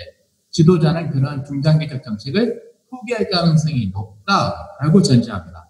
두 번째, 국가들 간의 국력 분포와 같은 국제 체제의 구조적 요인뿐만 아니라 국내 정치적인 요인도 국제 정치에 영향을 미치는 중요한 변수로 작용한다라고 이야기할 수 있고, 따라서 이 전략적 시각을 따르자면 국내 정치의 구조가 굉장히 중요한 역할을 합니다. 특히 대통령제냐, 내각 책임제냐, 소선거구제냐, 대선거구제냐, 그 다음에 이러한 제도적 장치에 따라서 지도자, 정치 엘리트, 일반 대중과의 관계가 정립되고 정부의 정책 유행이 결정된다는 거죠. 여기서 이제 승자연합이라는 개념이 등장을 하게 됩니다. 자, 이걸 이제 이 편은 사실은 제가 선생님들께서 아시다시피 저희 또 다른 아젠다인 스포츠 외교를 연구하면서 남북한 스포츠 대화의 남북체육회담의 전략적 선택 구조를 게임 이론을 적용해서 만들었던 표입니다. 여기 보면 이제 교착과 조화, 그리고 이 진정한 남북 간의 진정한 어떤 협의가 이루어졌다라고 할 수 있는 건 바로 이 시기, 보험적 접근과 호응기. 이 시기에만 정말 어떤 리사이프로컬한 남북 간의 호혜적인 역할이 이루어졌고, 나머지 시기는 우리가 일방적으로 양보하거나 혹은 대립해서 어떤 그 상호작용이 일어나지 않았다라고 저는 사실은 생각하고 있었습니다. 그런데 이걸 이제 여기에 놓고 보면, 이 위쪽은 북한의 입장, 여기 지금, 하나 더. corruption? 예. 죄송합니다. 이게 지금 숨어 있다가 지금 이게 애니메이션을 다 지운 줄 알았는데, 자, 이렇게 놓고 보면, 일단 이 위쪽이 북한의 입장, 이제 남한에 대해서 타협적이고 수세적이고 지금의 상황, 그 다음에 여기서 남한의 입장, 타협적이고 공세적이고 그리고 지금의 상황이 이렇게 돼 있으면 이건 지금 냉전 이후입니다. 냉전기에 이렇게 돼 있다가 노태우 정부의 시작해서 쭉 이렇게 와 있습니다. 그러면 우리가 그 사이에 선거구제가 변하지 않았어요. 소선거구제입니다. 기본적으로 소선거구제가 계속되어 왔고 그 다음에 어떤 체계적인 변화, 국제 체계적인 변화 자체도 크지 않았다라고 생각이 됩니다. 그렇다면 남과 북의 입장에 결정적 영향을 미친 것은 무엇이었냐라고 물을 때 이때는 우리는 그러면 결론적으로는 리더십이다라고 할 수가 있을 겁니다. 자, 이건 지금 이제 제가 나중에 글로서 좀 더 상세하게 설명을 하겠습니다만, 자, 그래서 임의로 제가 이제 그 남과 북의 어떤 국방정책과 남북한 관계를 임의의 4분면 안에 놓고 이제 이 기준점을 노태우 정부 시절을 기준점으로 잡는다면, 여기는 북한과의 관계를 정치 외교적 목적 우선으로 보았고, 인권 및 인도주의적 고려 우선, 여기는 대립적이고 협력적인 남북 관계를 놓고 이 위치를 놓다 보면 여기가 끝이 되면 조화 상태, 하모니어스 피리어드고 여기 이제 데들락이 되겠죠. 여기 데들락이 되는데, 자, 여기를 지금 노태우 정부라고 놓고 보면, 자, 노무현 정부, 김대중 정부, 이명박 정부, 박근혜 정부, 김영삼 정부, 문재인 정부의 위치를 지금 제가, 이건 말 그대로 제가 자의적으로 만든 표니까 선생님들께서 동의를 하시든 안 하시든 그건 뭐 각자에게 맡기겠습니다. 제가 생각하는 그래서 남북 관계의 변화는 이와 같은 위상적 변화를 보여왔다라고 생각이 되고, 자, 마지막으로 그래서 결론을 말씀드리자면, 아까 말씀드린 것처럼 우리가 갖고 있는 국방 정책은 여러 모습을 갖고 있습니다. 자, 이건 지금 이제 국방 정책을 그러면 가장 진화된 형태인 마지막 형태인 국가 전략으로서 본다면 지금의 국방 정책은 남방 정책과 국방 정책의 어떤 대척점에 서 있는 하나의 어떤 카운터파트를 형성하고 있거든요. 그러면 이건 지금 이 한국의 신남방 정책, 각국의 아시아 중시 정책을 이렇게 정리를 할 수 있고, 자, 여긴 지금 우리가 바라보고 있는 국방입니다. 우리가 바라보고 있는 국방, 그리고 1대1로와 그 다음에 몽골, 카자흐스탄, 러시아 등이 바라보는 국방의 모습이죠. 이걸 놓고 비교를 하면, 자, 보세요. 왼쪽은 지금 1대1로, 오른쪽은 한반도 신경제지도입니다.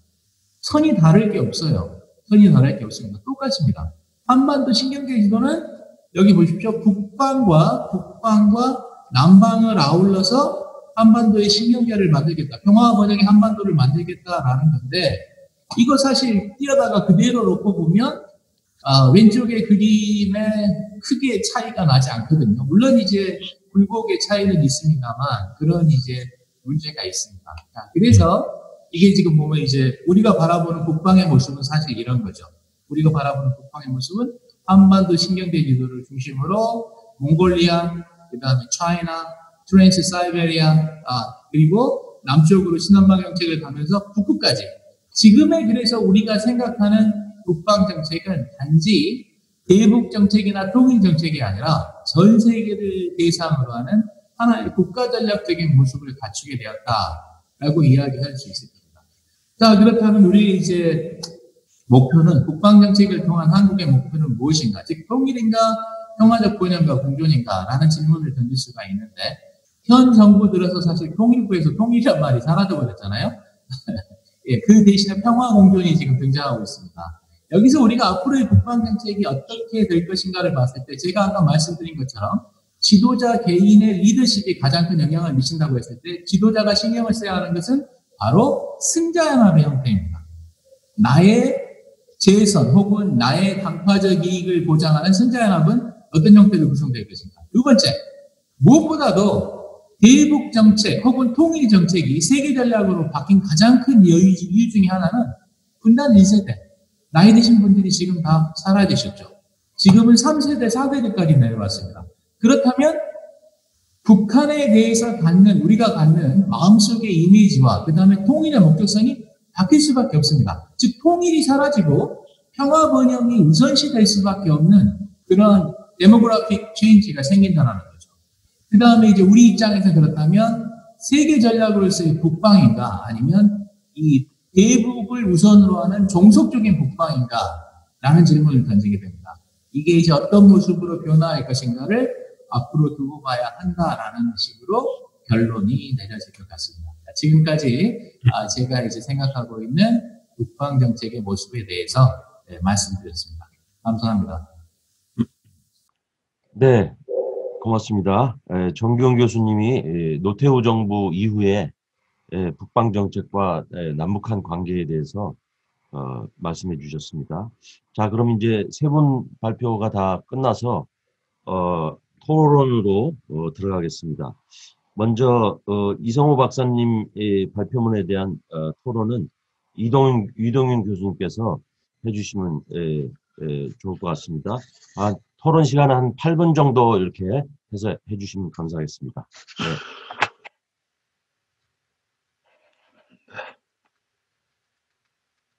네, 토론해 주시면 감사하겠습니다. 예, 만나서 반갑습니다. 신라대학교 이동윤이고요. 특히나 한동안 못 뵀던 분들이 많으셔가지고서 훨씬 더 반갑네요. 제가 맡은 토론은 이성호 박사님 논문이고요. 이 논문은 동북아 다자 간 협력의 제도화, 이를 위해서 두만강과 메콩강 다자 협력 사례를 비교 분석한 논문입니다. 특히 메가리전이라는 개념을 통해서요. 그래서 우리말로 어떻게 해석을 할 수 있을까요? 초광역권, 거대 지역, 이런 개념을 활용을 해서 이들 두 지역의 다자 협력을 비교론적인 관점에서 굉장히 꼼꼼하게 검토를 하셨고요. 또 이 동북아 다자 협력의 실천 방안을 제시했다는 점에서 나름대로 굉장히 의미가 있는 그런 연구가 진행되었다라고 평가를 할 수가 있을 것 같습니다. 그럼에도 불구하고 이 연구 논의가 보다 더 발전적으로 확대되기 위해서 이렇게 논문의 비판이나 아니면은 이런 건 아니고요. 같이 한번 이러이러한 점들을 한번 토론해 보자라는 식으로 해서 문제 제기를 한번 해볼까 합니다.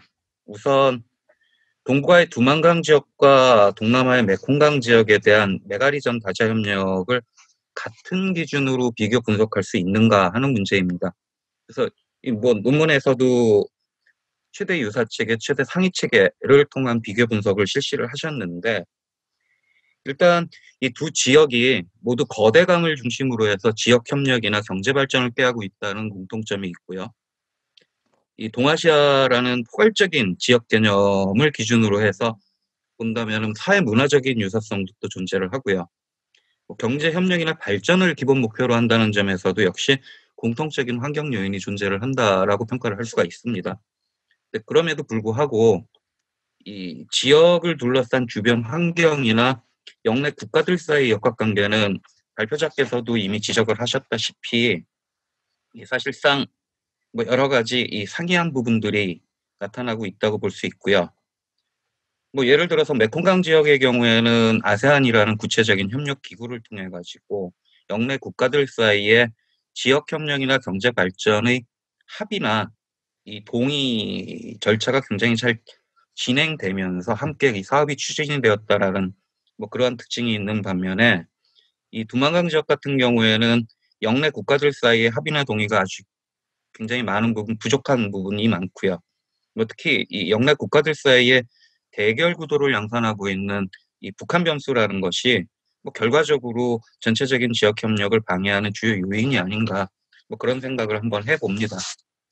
이와 더불어서 영내 국가들 사이의 역학관계에도 매우 중요한 차이점이 존재를 하는데, 메콩강 지역 같은 경우에는 아세안이라는 구체적인 협력 기구가 중심이 되어서 이들 사이에 합의를 유도를 해내고 구체적인 개발 계획이나 협력 사업이 추진되었다라는 특징이 있고요. 반면 이 두만강 지역 같은 경우에는 지역 개발과 협력을 논의하는 구체적인 협의체가 존재하지 않고, 물론 이제 결론 부분에서 그런 것들을 제안을 하셨지만은 이 영내 국가들 사이의 관계 역시 마찬가지로 동남아 국가들하고는 굉장히 상이한 그런 현상들이 펼쳐지고 있다라는 점이 이 비교 대상에서 그 문제점으로 지적이 됩니다. 그래서 굳이 한중일 관계, 뭐 특히 민족주의를 중심으로 한 대립이나 대결 구도를 얘기하지 않더라도 뭐 러일 관계도 그렇고 중러 관계도 그렇고 이 다자 협력을 논의할 지역 환경 자체가 동남아하고 비교해가지고 이렇게 녹록지 않다라는 점이 녹록하지 않다라는 점을 하나 지적할 수 있고요. 이 영내 국가 질서에 원만치 않은 이런 상호 관계는 결국 지역 협력을 논의하고 추진할 구체적인 협의체나 협력체의 구성을 어렵게 만들고 있고, 이것이 결과적으로 실천적인 방안이 제시되지 못하는 그런 문제점으로 작용이 된다라고 얘기를 할 수 있을 것 같습니다. 이 또 한 가지가 지역을 둘러싼 국제사회의 역학관계 내지는 지역사회의 역학관계인데요. 특히 역의 강대국들의 관계라는 것을 무시할 수 없는 상황이고요. 그래서 동남아 지역 같은 경우에 특히 메콩 델타 같은 경우에는 뭐 중국이 포함이 되어 있기는 하지만 미국도 용인된 상태에서 메콩강 델타 계획이라는 것이 차근차근 굉장히 상당히 오랜 기간 계획적으로 잘 진행이 됐던 반면에 이 동북아 지역 같은 경우에는 뭐 상대적으로 그러한 어떤 그 대결 구도가 완화되지 못하고, 특히 이 미중 관계라는 것이 결과적으로 가장 지대한 영향을 미치는, 그리고 또 이 두만강 유역의 이 개발이나 발전을 저해하는 가장 중요한 요인으로 작동이 되는 것이 아닌가. 그래서 뭐 결과적으로 선결 과제라는 것이 남북한 문제로 집중이 될 수밖에 없을 것 같아요. 특히 한국이 포함이 된 두만강 지역의 뭐 지역 개발이나 발전 계획을 수립하는 데 있어서 이 북한 변수라는 것을 무시할 수 없고, 그 북한 변수에는 중국과 미국의 관계가 서로 작동을 하고 영향을 미치고 있다라고 평가를 할 수가 있는 것이죠. 그래서 결과적으로 동북아 지역의 초광역적 다자협력이 확대되고 강화되기 위해서 이 동북아 지역의 메콩강, 동남아 지역의 메콩강 다자협력과는 다르게 아직도 해결되지 않은 많은 선결 과제라는 것이 존재를 하고, 그 선결 과제 중에서도 무엇보다도 우선시되는 것은 남북한 관계를 둘러싼 지역적인 안보 환경의 문제. 뭐 이거는 발표자께서도 이미 지적을 하셨지만, 뭐 거기에 플러스 보다 더 구체적으로 이러한 어떤 협의 과정을 논의할 수 있는 다자간 기구의 확립인데, 이게 그렇게 쉽지는 않은 것이 지금 현재 문제점 아닌가, 뭐 이렇게 생각이 됩니다. 예, 이상입니다. 네, 고맙습니다. 다음은 박홍서 교수님 발표에 대해서 강태포 박사님께서 토론해 주시면 좋겠습니다. 네, 부탁드리겠습니다. 네, 안녕하세요. 저 환경정책평가연구원의 강태구라고 합니다. 그 박홍서 교수님 논문을 맡았고요. 지금 박홍서 교수님은 제가 논문, 뭐 과거에도 그랬고 요즘도 그렇고 논문 통해서 이제 학문적 통찰력이나 이런 것도 많이 배우고 있는데, 이번 교수님 논문을 통해서 좋은 또 배움의 기회가 됐다라고 생각이 듭니다. 뭐 대충 한 예전에 10여 년 전 정도쯤에 아마 같이 저희가 연대에서 그때 썼던 기억이 나는데, 아마 그 연구재단 과제로 그때도 제가 논문을 쓰면서 박홍서 박사님 교수님한테 좋은 이 통찰력을 좀 얻었던 적이 있었어요. 그래서 덕분에 좋은 저널에다 논문도 내고 어떤 완성도 높은 논문도 냈었던 기억이 있는데, 이번 토론 통해서 제가 좀 그런 기회를 좀 할 수 있을까 싶은데 그렇게까지는 안 될 것 같고요. 그냥 아무튼 박홍서 박사 교수님 거 제가 읽어보니까 이제 본 연구 같은 경우 북방 정책의 연원을 이제 그 박정희 정권까지 거슬러 올라가서 분석하고 있는데, 정치경제학적 접근을 통해서 박정희 정권에서 북방 외교를 제기한 이유, 뭐 이런 것들을 좀 경제 위기를 꼽고 그걸 통해서 경제 위기가 정권의 통치 위기를 초래했고, 그래서 이런 박정희 통치 체제 정당성 강화 차원으로 북방 외교가 제기됐고, 그런 식으로 좀 설명을 하고 있는 것으로 이해가 되고 있습니다. 특히 교수님께서 강조하고 있는 북방 외교 유신 체제 모순부터 시작된 논문의 문제 제기가 상당히 좀 흥미롭다라는 생각이 들고요. 그래서 이러한 모순들이 결국 박정희 정권의 통치 권력 강화라는 이 논리로 해소가 된다라고 주장을 하시고 계십니다. 그래서 문제 제기부터 문제 해결의 과정, 제가 개인적으로는 과정까지 논리적으로 잘 구성이 되어 있다라고 생각이 들고요. 아마 이게 완성된 논문은 아니지만 좀 뭐 감히 제가 좀 말씀드리면 좋은 논문이 될 것 같고 기대도 많이 되고 그래서 많이 배울 수 있는 기회였다라고 생각이 듭니다. 물론 아직 초고의 논문이라서 완결성, 그러니까 뭐 제가 이렇게 말씀 없지만 논문의 완결성을 조금 하기 위해서 그냥 짧게 그냥 한두 가지 정도만 좀 이렇게 말씀만 드리고 전 이 토론을 마치도록 하겠습니다. 첫 번째는 이 기존 연구와의 차별성에 대한 부분인데요. 그러니까 물론 아까 이제 그 유신 체제와 북방 외교 간의 이런 모순성이라든지 이런 것들을 얘기하셨지만 그럼에도 불구하고 그러면 그 이제 교수님께서 얘기하고 계시는 논문이 아규먼트가 좀 더 설득력이 있으려면 기존 연구에서는 왜 많은 부분들이 설명이 실패했는지 아까 이제 쭉 몇 가지를 적어놓으신 게 있는데 뭐 경제학적인 정치학적인 접근들 각각의 아마 이게 초고의 논문이기 때문에 아마 이제 그렇게 그냥 로프하게 작성을 하신 것 같긴 한데 그거 기존 연구에 대한 한계점 이 좀 무엇인지를 좀 빽빽하게 좀 잘 드러내 주시면 아마 이 기존 연구 지금의 이제 아규먼트랑 이렇게 좀 대척 어떤 점에 차이점이 있는지를 좀 분명하게 드러내 주시는 게 좀 필요하지 않을까 그렇다고 한다면 보다 더 좀 설득력 있는 논문들이 되지 않겠나 하는 생각이 들었고요.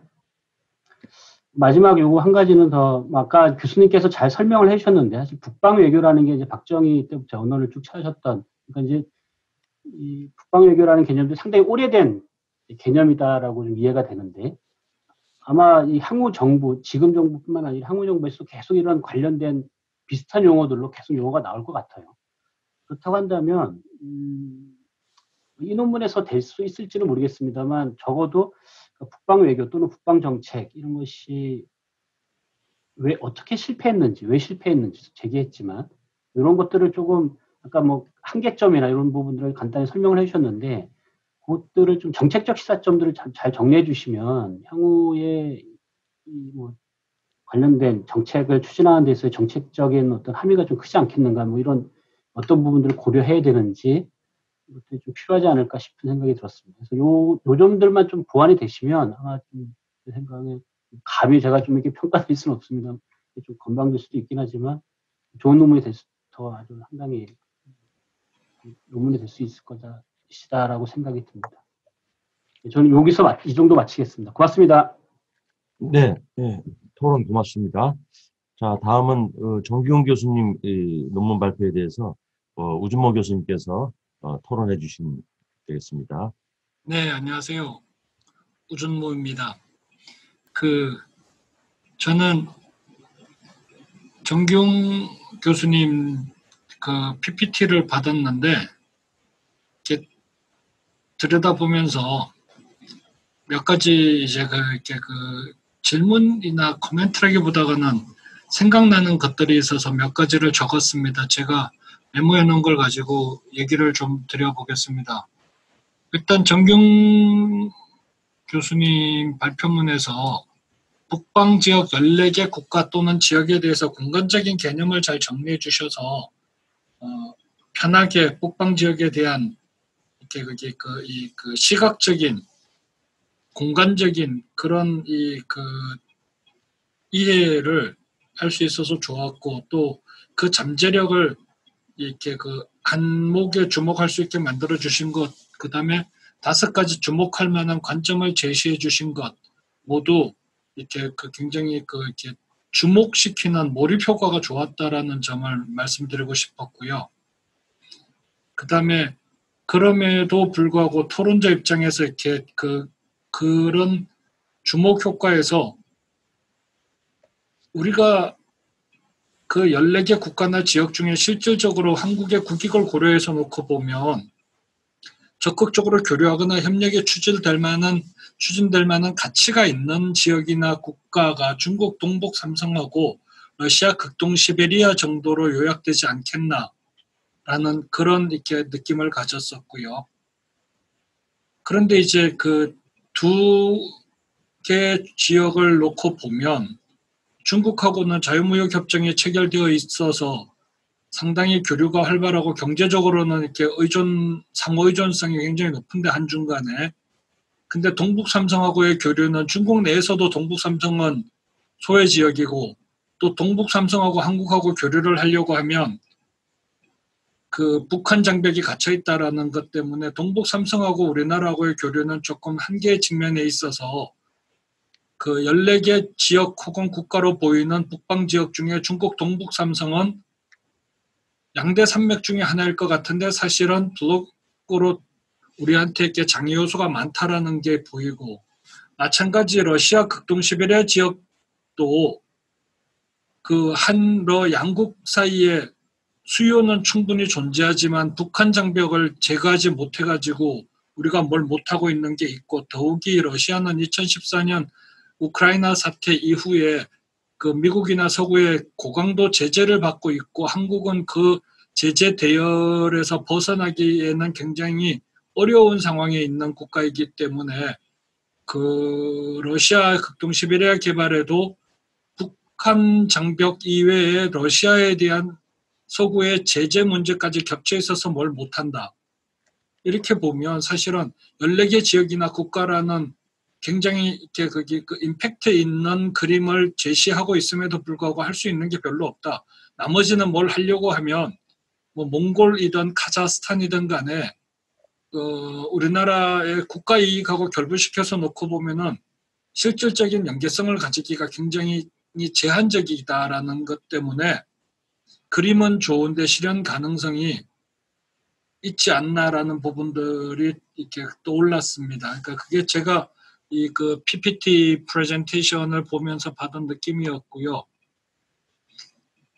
그 다음에 이제 정균 교수님 발제문으로 다시 돌아가서 보면 이 발제 PPT는 국제정치적 맥락에서 북방정책, 대북정책, 통일정책 그 사이에서 안보, 경제 혹은 이렇게 뭐 공동 뭐 다양한 이렇게 그 가중치가 주어진 그런 의제별로 역대 정권 노태우 정부 이후에 그 6개 정부죠.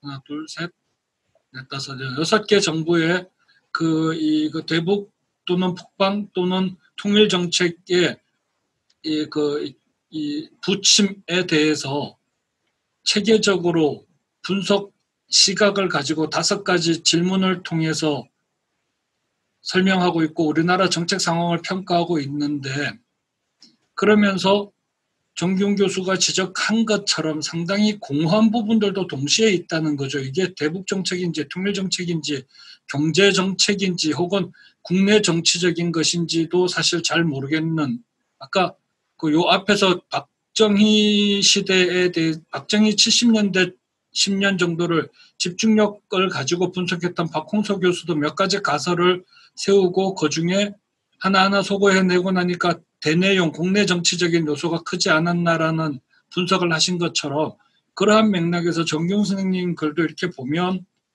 분명히 이게 연구자로서 정균 교수가 시도하고 있는 관점, 그다음에 그 점검항, 그러니까 체크 포인트 혹은 체크리스트는 되게 유효해 보여요. 근데 그런 걸 가지고 6개의 정부를 들여다보고 나면 사실상 건질 게 별로 없다라는 그런 공허함에 직관하게 되는 그런 이렇게 안타까움이 또 느껴지더라. 제가 러시아 공부를 하는 사람 입장에서 보니까 또 그런 부분들이 있었다는 거고요.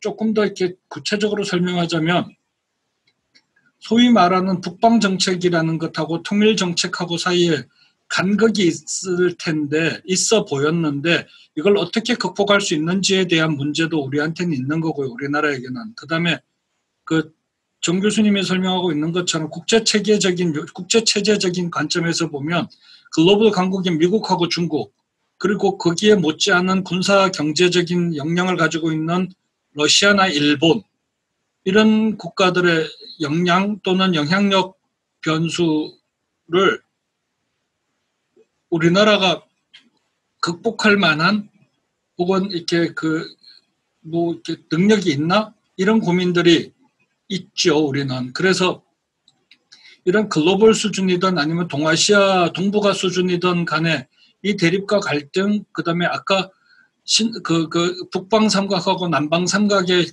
세력 변용 양상도 PPT 파일에서 보여주셨는데, 그 변용 양상, 그 합종 연행, 그리고 경쟁 이런 것들에 대해서 우리가 뭐 이렇게 운전자론도 얘기하고 균형자론도 얘기하고 그렇지만 우리가 그런 문제를 관리하거나 통제할 수 있는 그런 역량이나 해법이 우리에게 있기는 한가? 마련되어 있나?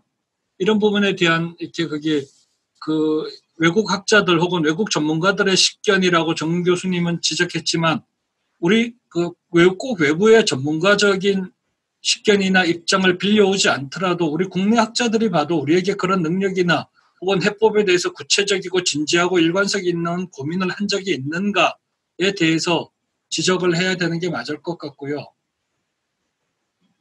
조금 더 논의를 그 방향에 맞춰서 얘기를 하고 싶은데 우리나라는 이런 이렇게 중층화된 국제체제적인 또는 이렇게 국가사회적인 혹은 국내적인 체계 수준을 어디에 맞추더라도 이러한 난제를 해결하기 위한 국민적 합의를 마련할 논의의 틀조차 마련한 적이 있나? 혹은 마련하려고 노력한 그런 국내 정치적인 노력이 있었나? 에 대해서 고민을 해야 된다는 생각이 들었고요. 그러다 보니 정 교수님이 발제하면서도 그 지속과 이렇게 단속이라는 그런 뭐 우리가 되게 흔히들 쓸 때는 그 연속성과 단절성이라고 표현하는 근데 단절성이라고 얘기하기에는 너무 이렇게 그게 그 양단화되는 것 같아서 이렇게 정 교수님은 이렇게 지속 단속 이런 표현을 쓰신 것 같은데 그게 그 학자적 엄밀성에 의한 고민이든 뭐든 간에 요지는 우리는 그런 부분에 대해서 일관성 있게 정권이 바뀌든 어쨌든 간에 6번 정권이 바뀌었다 어쨌든 간에 상관없이 국민적으로 합의할 수 있는 그런 이렇게 사회적인 논의 틀이나 혹은 그 공감대를 형성할 수 있는 그런 이렇게 그 합의 노력이나 이런 과정들이 있었나에 대한 고민들을 하게 됐었습니다. 그래서 그런 의미에서 나는 정균 교수님이 이 BDM의 전략적 시각을 적용하고 분석하는 틀이 그렇게 해서 숙고해보는 그런 시도가 굉장히 의미가 있었다. 그래서 저도 사실 뭐 이렇게 그 북방 정책 또는 이렇게 그 유라시아 이니셔티브 뭐 이런 것들에 대해서 뭐 이렇게 특히 러시아하고 관련해서 유라시아 이니셔티브에 대해서 제가 예전에 뭐 신문에 칼럼니스트 할 때 세계일보에다가 글도 한 편 쓴 적이 있고 또 그 문재인 정부 처음 출연했을 때 신북방 정책에 대한 기대감을 가지고 이렇게 푸틴의 신동방주의하고 관련된 논문도 써보고 했지만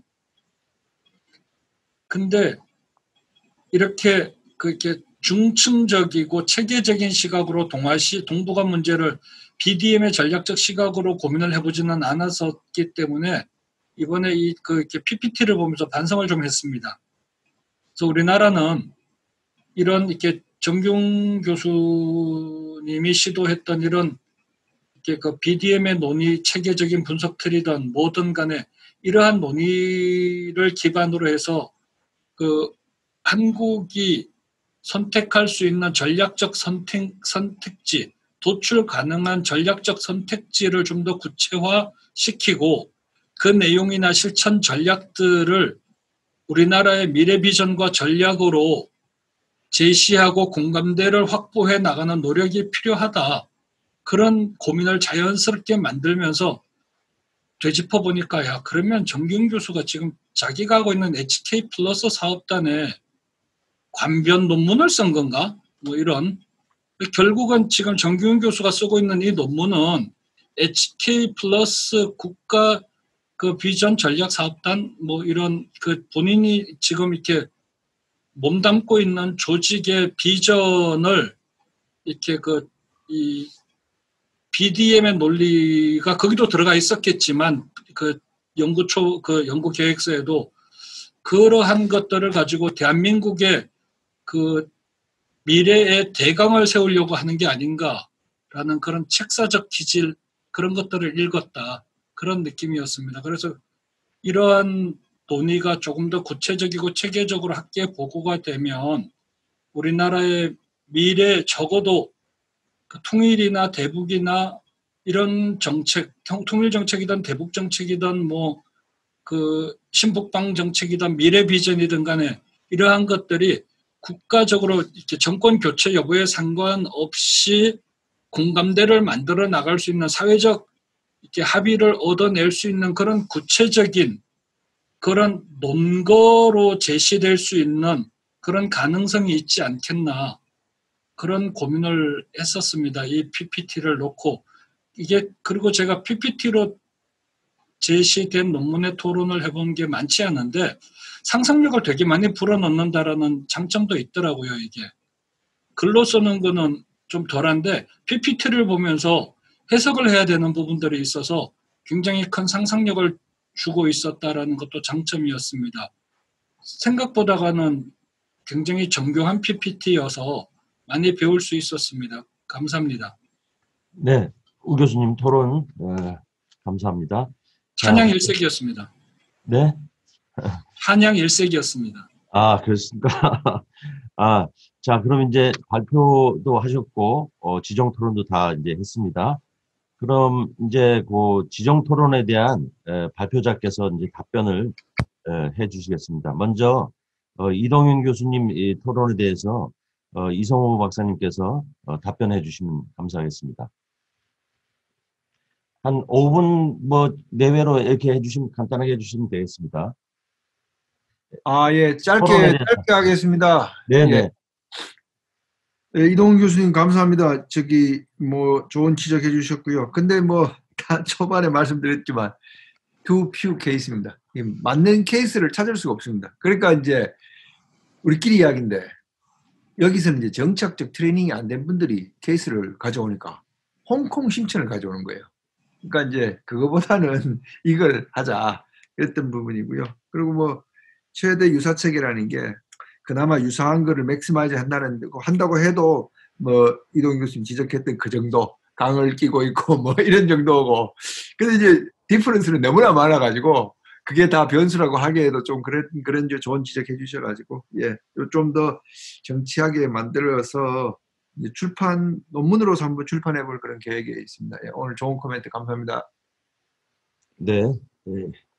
자, 다음엔 이 강택구 박사님 토론에 대해서 박홍서 교수님께서 답변해 주시면 되겠습니다. 네, 좋은 말씀 감사드리고요. 너무 과찬을 해주셔서 제 기대에 부응해서 미약하나마 좋은 논문을 내겠습니다. 아까 네. 전에 말씀드렸듯이 아주 뭐 정확한 지적을 해주셨고요. 우선 이 논문이 되려면 기존 연구들과의 차별성을 제가 조금 더 세밀하고 정밀하게 정리해야 될 것은 이제 분명한 것 같고요. 그러니까 저의 문제의식은 기존의 박정희 시기 북방외교에 대한 설명들이 이 정치적인 측면에 초점을 맞춰졌다. 과도하게. 뭐 정말 순수한 의미의 포용이다. 그렇게 주장하는 분들도 있고 아니면 대땅뛰었고 닉슨 행정부가 압력을 행사해서 그렇게 할 수밖에 없었다라는 또 주장도 있고 그다음에 아까 전에 말씀드렸듯이 수세적인 일종의 남한판 이제 위장 전술이다 그렇게 볼 수도 있는데 거기까지는 좋은데 이 북방 외교를 설명할 때 걸리는 문제가 그 북방 외교하고 동시에 이제 진행됐던 이 국내적으로 유신 체제 이걸 어떻게 포괄적으로 종합적으로 설명해낼 수 있을까? 부딪힘 없이. 그러면 유신이라는 것도 분명히 이 북한 문제하고는 분명히 좀 명분이지 않을까? 이런 또 질문도 분명히 할 수가 있는 것이고 그다음에 이걸 포괄적으로 무리 없이 설명하는 방법은 북한은 명분이었고 또 다른 요인.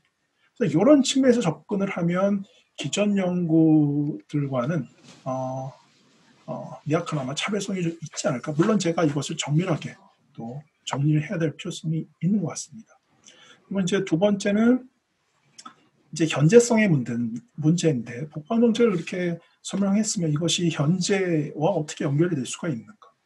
저는 제가 계속 강조를 하는데 이 국가의 논리가 있고 자본의 논리가 있다라고 생각을 합니다. 그래서 대비가 되는 것이고 근데 지금 뭐 미중 관계, 뭐 경쟁 관계, 패권 경쟁, 뭐 주류 언론, 주류 담론은 항상 그렇게 주장을 하는데 저는 기본적으로 미중 관계 역시도 이 자본의 논리에 의해서 일정 정도 포획이 된 게 아니냐. 미중 경쟁이라는 것은 정말 수면 위에 드러나는 미중 경쟁을 하고 막 갈등을 하고 하지만 수면 밑에서는 상당히 그 카르텔적인 요소를 보이고 있고 자본주의 국제 질서 속에서 그 논리 그대로 따라가고 있는 일례로 그 중국 외교부 대변인 짜오리젠이 미국이 저러면 트럼프 너네들이 그러면 우리는 아이폰을 금지하겠다. 근데 그 아이폰 금지 포스팅을 그 SNS에다 올렸는데 그 중국 외교부 대변인이 그 포스팅을 아이폰으로 올린 거죠. 얼마 전에 막 그 국내적으로 중국 국내적으로 논란이 되고 이거는 일종의 자본의 논리가 이 국가의 논리를 냉소하는 조롱하는 그 프랑스 철학자 들레즈도 그런 얘기를 한 50년 전에 했었는데 자본이라는 건 상당히 문명화됐고 국가의 논리는 야만적인 그래서 그 문명화된 자본의 입장에서 보면 상당히 냉소적인 근데 요즘에 그 미중 관계에서도 그런 게 좀 드러나는 것 같고요. 그래서 저는 한국은 그런 지정학 논리보다는 지경학, 지오 이코노믹스 여기에 좀 초점을 맞추면 훨씬 더 활동 반경이 커질 수밖에 없다. 유연해진다. 예를 들어서 뭐 사드 배치 이런 거는 상당히 한국이 활동 반경이 좁혀졌었죠. 그러나 그래서 경제적인 측면 한국은 지금 뭐 1대1로도 적극적으로 참여할 수 있는 것이고 RCEP도 뭐 적극적으로 참여하고 반대로 TPP도 들어가서 할 수가 있는 것이고 그럼 미국이 뭐라고 못 그러거든요. 이건 먹고 사는 문제고 경제적인 문제니까. 그래서 앞으로 정책 방향은 어떤 지정학, 경제땡 지정학 이게 아니라 지경학, 지경학에 보다 좀 초점을 맞추면 더 효과적이지 않을까 이렇게 조심스럽게 결론을 내려봅니다. 네, 감사합니다. 네, 고맙습니다. 자, 다음은 우준모 교수님의 토론에 대해서 정기훈 교수님께서 답변해 주시겠습니다. 우준모 교수께서 뭐 특별하게 지적이라기보다는 전체적으로 좋은 이야기만 해주셔서 한 가지 확실한 건 국방정책이라는 것의 탄생부터 지금까지 이게 어떤 국민적 합의나 이 한목적성을 가졌다라기보다는 어떤 주어진 것으로서 정치적 리더십의 필요에 의해 만들어진 그래서 우리가 이제 거부할 수 없는 몇 가지 명분들, 통일, 국방, 세계 전략 이런 것들을 뭉뚱그려서 가져오다 보니까 그 사이에 이게 계속됐다라고 보기가 힘든 그래서 정권마다 각자 칭하는 이름이 다르고 우리가 그걸 이걸 제가 사실 엮을 수 있었던 하나의 이유는 이 문재인 정부에 들어서 신국방정책이라는 이름이 나왔기 때문에 억지로라도 꿰어 맞추는 작업을 할 수 있었던 것이지 이걸 과연 어떤 하나의 연속성상에서 지속적으로 추진되어 온 정책이라고 부르기에는 무리가 있죠. 이것들을 이제 제가 좀 더 논문에 일관성 있게 담아내도록 하겠고요. 뭐 제가 이제 우리 사업단의 어떤 이 아젠다에 맞춰서 일부러 만든 논문은 아니고, 이건 이제 물론 이제 아젠다 중에 하나이긴 합니다만 이걸로 이제 만들어내도록 하겠습니다. 그리고 네, 감사합니다. 자, 지금까지 한 2시간에 걸쳐서 동북아 지역 개발 그리고 역대 한국 정부의 이 국방 정책에 대해서 논의했습니다. 저도 이 발표와 토론을 들으면서 다들 이 세 분 다 이론적 이 바탕 하에서 각각 주제에 대해서 상당히 전통적인 시각보다도 새로운 시각으로 접근하고 계시고 해서 굉장히 공부가 많이 됐습니다. 그래서 이런 이제 이 주제가 학술적으로도 그렇고 또 앞으로 또 정책적 측면에서도 많은 시사점을 제공할 수 있을 거라고 이렇게 생각됩니다. 자, 지금까지 발표해 주시고 토론해 주셔서 너무 감사드리고요. 빨리 코로나가 좀 진정이 돼서 같이 한번 직접 얼굴도 뵙고 또 그랬으면 정말 좋겠습니다. 자, 그럼 이상으로 오후 패널 회의를 마치겠습니다. 감사합니다.